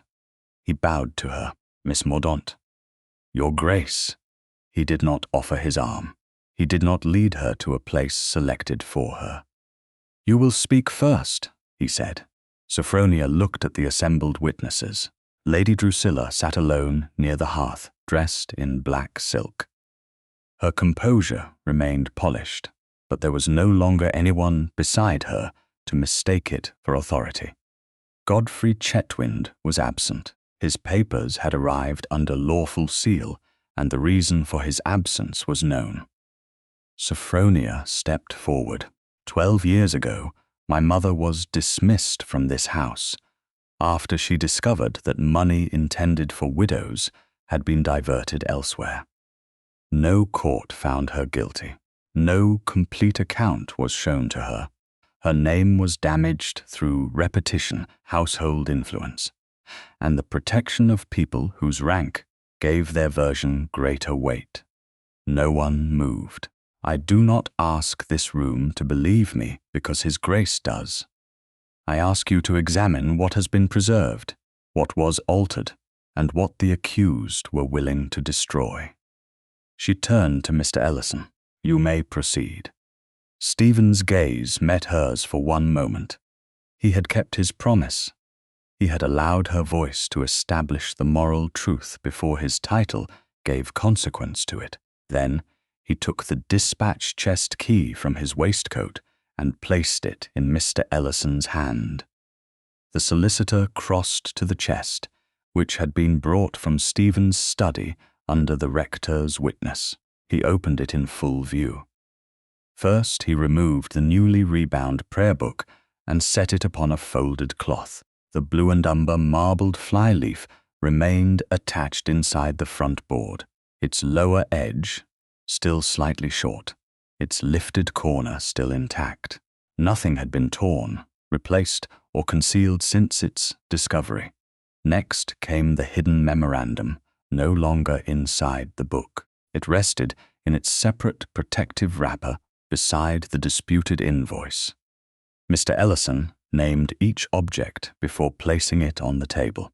He read only the necessary lines from the late Duchess's memorandum. Mrs. Mordaunt had detected irregularities in the widow's subscriptions. She had copied figures at the Duchess's request. She had refused payment for silence. The accusation against her had been allowed to stand because exposure threatened an Ormsby debt.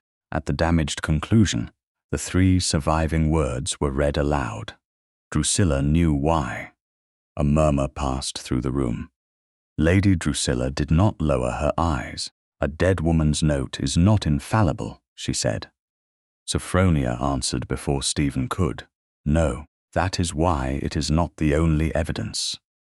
Mr. Ellison produced Mr. Wren's original counterfoil from his own custody, the Hatherleigh estate mark, the reference to Godfrey Chetwynd's office, and the instruction that the old cover be returned were visible.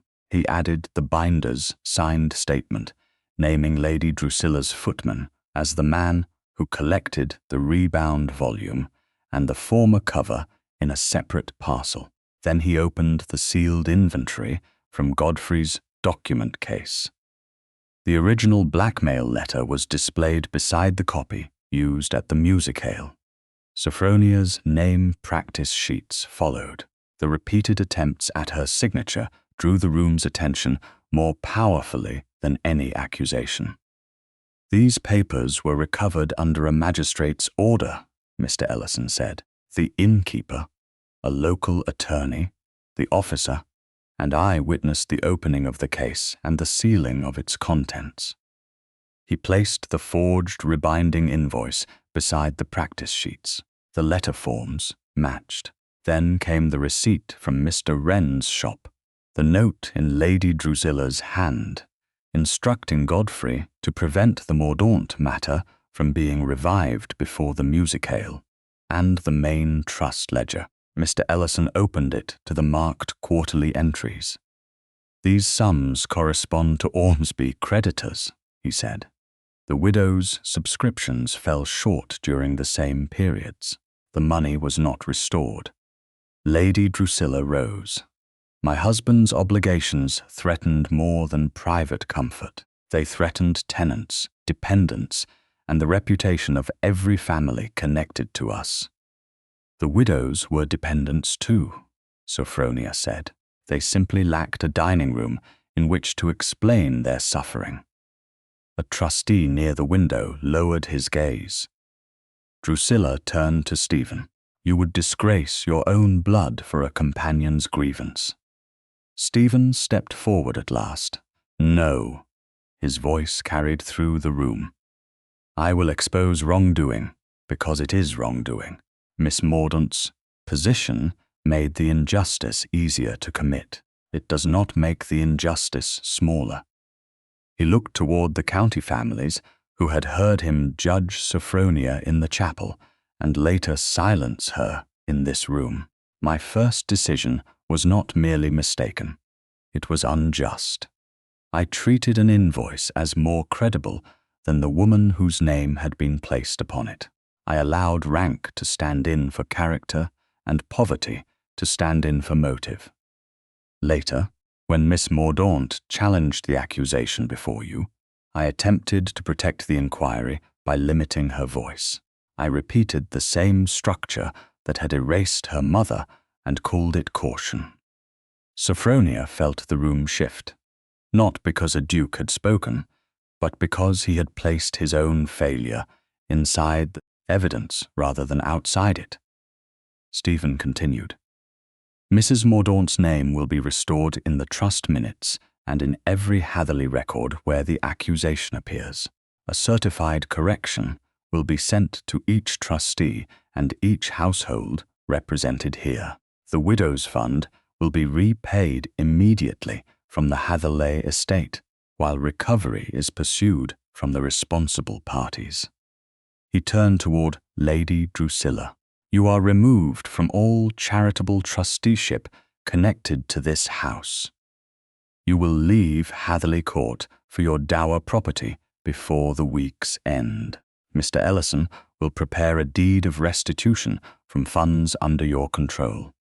Refusal will result in public proceedings." Drusilla's face lost its practiced softness. "You cannot strip me of my name." "No," Stephen said. "You must live with it." Mr. Ellison closed the ledger. "Mr. Chetwynd remains under inquiry for forgery, misappropriation, attempted destruction of records, and related offences. The matter is now with the proper authorities." No one applauded. The silence was more honest than applause would have been. It contained shame, recognition, and the discomfort of people forced to remember how readily they had believed the worst of a powerless woman. Stephen looked towards Sophronia. "There is one further matter." He addressed the trustees. Miss Mordaunt's knowledge of the accounts, her discipline with evidence, and her refusal to accuse without proof have done more to protect this trust than the authority previously governing it. I propose that she be appointed as a paid trustee and examiner of correspondence.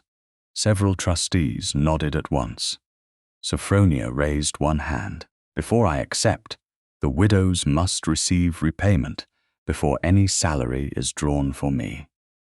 Stephen's expression changed with something close to pride, though he kept it private. "That condition is accepted, and the appointment must not depend upon my residence at Hatherleigh Court." "It will not. Then I accept." Mrs. Peabody closed her eyes briefly. The rector looked openly relieved. Lady Drusilla sat again, diminished not by insult but by consequence. When the meeting ended, the guests departed, without the confident whispers that had followed the music-hale. The prayer book, memorandum, invoice, counterfoil, original letter, and related papers returned to their proper custodians under Mr. Ellison's written record. Nothing changed hands without a witness. Only after the last trustee left did Stephen approach Sophronia near the windows. He stopped at the distance she had once demanded. "Justice is not complete merely because this room has heard it," he said. "I know, but I hope today was a beginning." It was. He looked at her with no expectation disguised as humility. "When you are ready, may I call upon you? Not as your protector, as a man who hopes to be worthy of an answer." Sophronia held his gaze. The room where he had once silenced her now stood empty behind them. "You may call," she said, "but I will decide when I answer." His eyes softened. "I would expect nothing less." 4 months later, in February 1819, the Widows' Fund had begun to receive every shilling that had been taken from it. Godfrey Chetwynd remained under formal proceedings for forgery and misappropriation, and Lady Drusilla Ormsby lived at her dower property without authority over Hatherleigh charities, household appointments, or trust accounts. None of those consequences had arrived through a single grand command. Mr. Ellison had prepared the necessary instruments. The trustees had signed corrected minutes. Creditors had been notified. Payments had been traced, challenged, and restored in careful order. Sophronia had learned to value that slowness. Justice completed too quickly often concealed what it had failed to repair. She continued to live at Mrs. Ashdown's lodging-house in Winchester, though she travelled to Hatherleigh Court twice each week in her new position as paid co-trustee and examiner of correspondence. Her salary came only after the first widows received repayment, exactly as she had required. Her authority did not depend upon residence at the estate, favour from Stephen, or any promise of marriage. The arrangement had been written plainly, witnessed properly, and accepted without hidden conditions. Stephen called upon her during respectable hours. He walked with her beneath bare winter trees when Mrs. Ashdown or her niece followed at a suitable distance. He shared trust papers without deciding which facts might distress her. When disagreement arose, he did not soften his voice into authority and call the result protection. He listened. Sometimes he changed his view.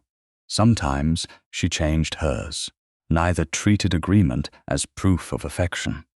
That was why affection grew. He had never repeated the declaration he made before leaving Mrs. Ashdown's drawing-room. He had said he loved what she required of him, then allowed action to carry the words forward. Sophronia had not answered because justice was unfinished. Now the corrected trust minutes carried Mrs. Mordaunt's name without accusation. Certified copies had gone to every household represented at the music-hale. The family record at Hatherleigh included a formal statement that she had identified the missing funds and assisted the late Duchess's inquiry. The lie had not merely been contradicted, it had been replaced. On a cold afternoon near the end of February, Stephen asked Sophronia whether she would accompany him to the family chapel after their work with the trustees was complete. Mrs. Peabody walked with them from the main house and remained in the vestry, with the rector close enough for propriety and far enough to grant them quiet. The chapel looked different in winter light. The same pale windows, stone floor, and narrow pews remained. Yet Sophronia no longer saw only the place where Stephen had judged her. She saw the place where the first hidden truth had been found because she had trusted her own observation. The family prayer book rested upon the lectern. It had returned to the chapel after Mr. Ellison completed the certified copies and recorded every transfer. The blue-and-umber marbled flyleaf remained attached inside the front board. Its lifted corner had been secured without concealing the uneven cut. The shallow pocket behind it was empty. The original memorandum remained in Mr. Ellison's legal archive until all proceedings were concluded. Nothing had been returned to the book merely for sentiment. Stephen stood beside the lectern, not behind it. "There is something I need to say before I ask you anything," he began. Sophronia waited. His left palm had healed fully, though a faint new tenderness remained when cold weather tightened the skin. He rested both hands loosely at his sides. "I was wrong in the chapel, wrong again in the drawing room, and wrong when I believed private repair could substitute for public truth. I do not expect marriage to erase those failures. I do not want your forgiveness to become a ceremony I can complete once and never practice again." His voice remained steady, but emotion had entered it without disguise. "You taught me that accountability is not humiliation. It is the price of becoming trustworthy after one has used power badly." Sophronia looked at the marbled page, then back at him. "I did not teach you by intending to. No, you survived what I failed to understand, and then you refused to make my learning easier than it deserved to be." A quiet warmth moved through her. "That sounds almost like praise. It is gratitude, praise, admiration, and love." He did not step closer. "I love you, Sophronia, not because you needed protection, not because you restored honor to Hatherleigh. I love you because you see clearly and still choose mercy without surrendering truth. I love the courage with which you leave, the discipline with which you return, and the fact that your kindness never requires you to become smaller." Her breath caught, but this time she did not hide it. "You once told me that my answer was not owed. It still is not. And if my answer is no..." The pain in his face was real, yet he did not turn it into pressure. "Then the trusteeship remains yours. Your independence remains yours. Your place in the corrected record remains untouched. I will regret the answer, but I will honor it." Sophronia stepped closer, then asked. Stephen's composure broke just enough to show the man beneath the title. "Will you marry me? Not because I can give you a house, a name, or security. Will you marry me because I have learned how much I still have to learn, and because I want a life in which your voice is never a condition I merely tolerate, but a truth I cherish?" She had imagined many proposals in the lonely years after her mother's death, though never one that made so little of rescue and so much of partnership. She looked at the prayer book, at the uneven marbled edge that had exposed a hidden lie, and then at the man who no longer expected authority to make him worthy. "Yes," she said. His eyes closed briefly. When they opened, hope had made them unguarded. Sophronia continued, "But not because you restored my mother's name. That was justice. Not because you love me. That is your freedom. I will marry you because I love you too." The words changed the silence around them. Stephen did not reach for her immediately. "May I hold you?" he asked. "Yes." She moved into his arms by her own choice. The embrace was not hurried. One of his hands settled carefully between her shoulders. The other rested at her waist without tightening until she leaned nearer. Sophronia placed her cheek against his coat and allowed herself to feel what had been impossible while truth remained unsettled. Safety without silence, warmth without debt, love without surrender. When they drew apart, Stephen kept his hands still. "May I kiss you?" Her answer came with a smile he had earned slowly. "You may." He bent toward her, giving her time to turn away. She did not. Their kiss was gentle, brief, and unmistakably mutual. When it ended, Sophronia remained close enough that their foreheads nearly touched. "I love you," she said again, because he had not asked for an implication. "And I love you," he answered. "I will spend my life making that a truth you can feel, not merely hear." They were married several weeks later in the same chapel, after a proper courtship and with no haste disguised as romance. Mrs. Ashdown attended beside Mrs. Peabody. Mr. Ellison witnessed the marriage settlement, which preserved Sophronia's independent income and trusteeship. The rector entered the date upon the proper family record page inside the prayer book.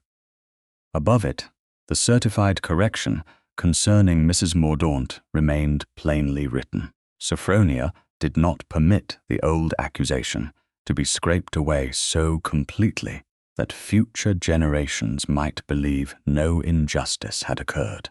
Instead, the correction named the wrong, named the truth, and named those responsible for restoring it. Stephen placed a plain ribbon between that corrected record and the new marriage entry. The hidden pocket remained empty. Nothing needed to be concealed there again. After the witnesses withdrew, Sophronia stood with her husband before the lectern. Winter light crossed the blue-and-umber marbling, catching the place where the pattern broke and the truth had begun. Stephen took her hand only after she offered it. Together they closed the book, not upon a secret, but upon a family record that finally told the truth.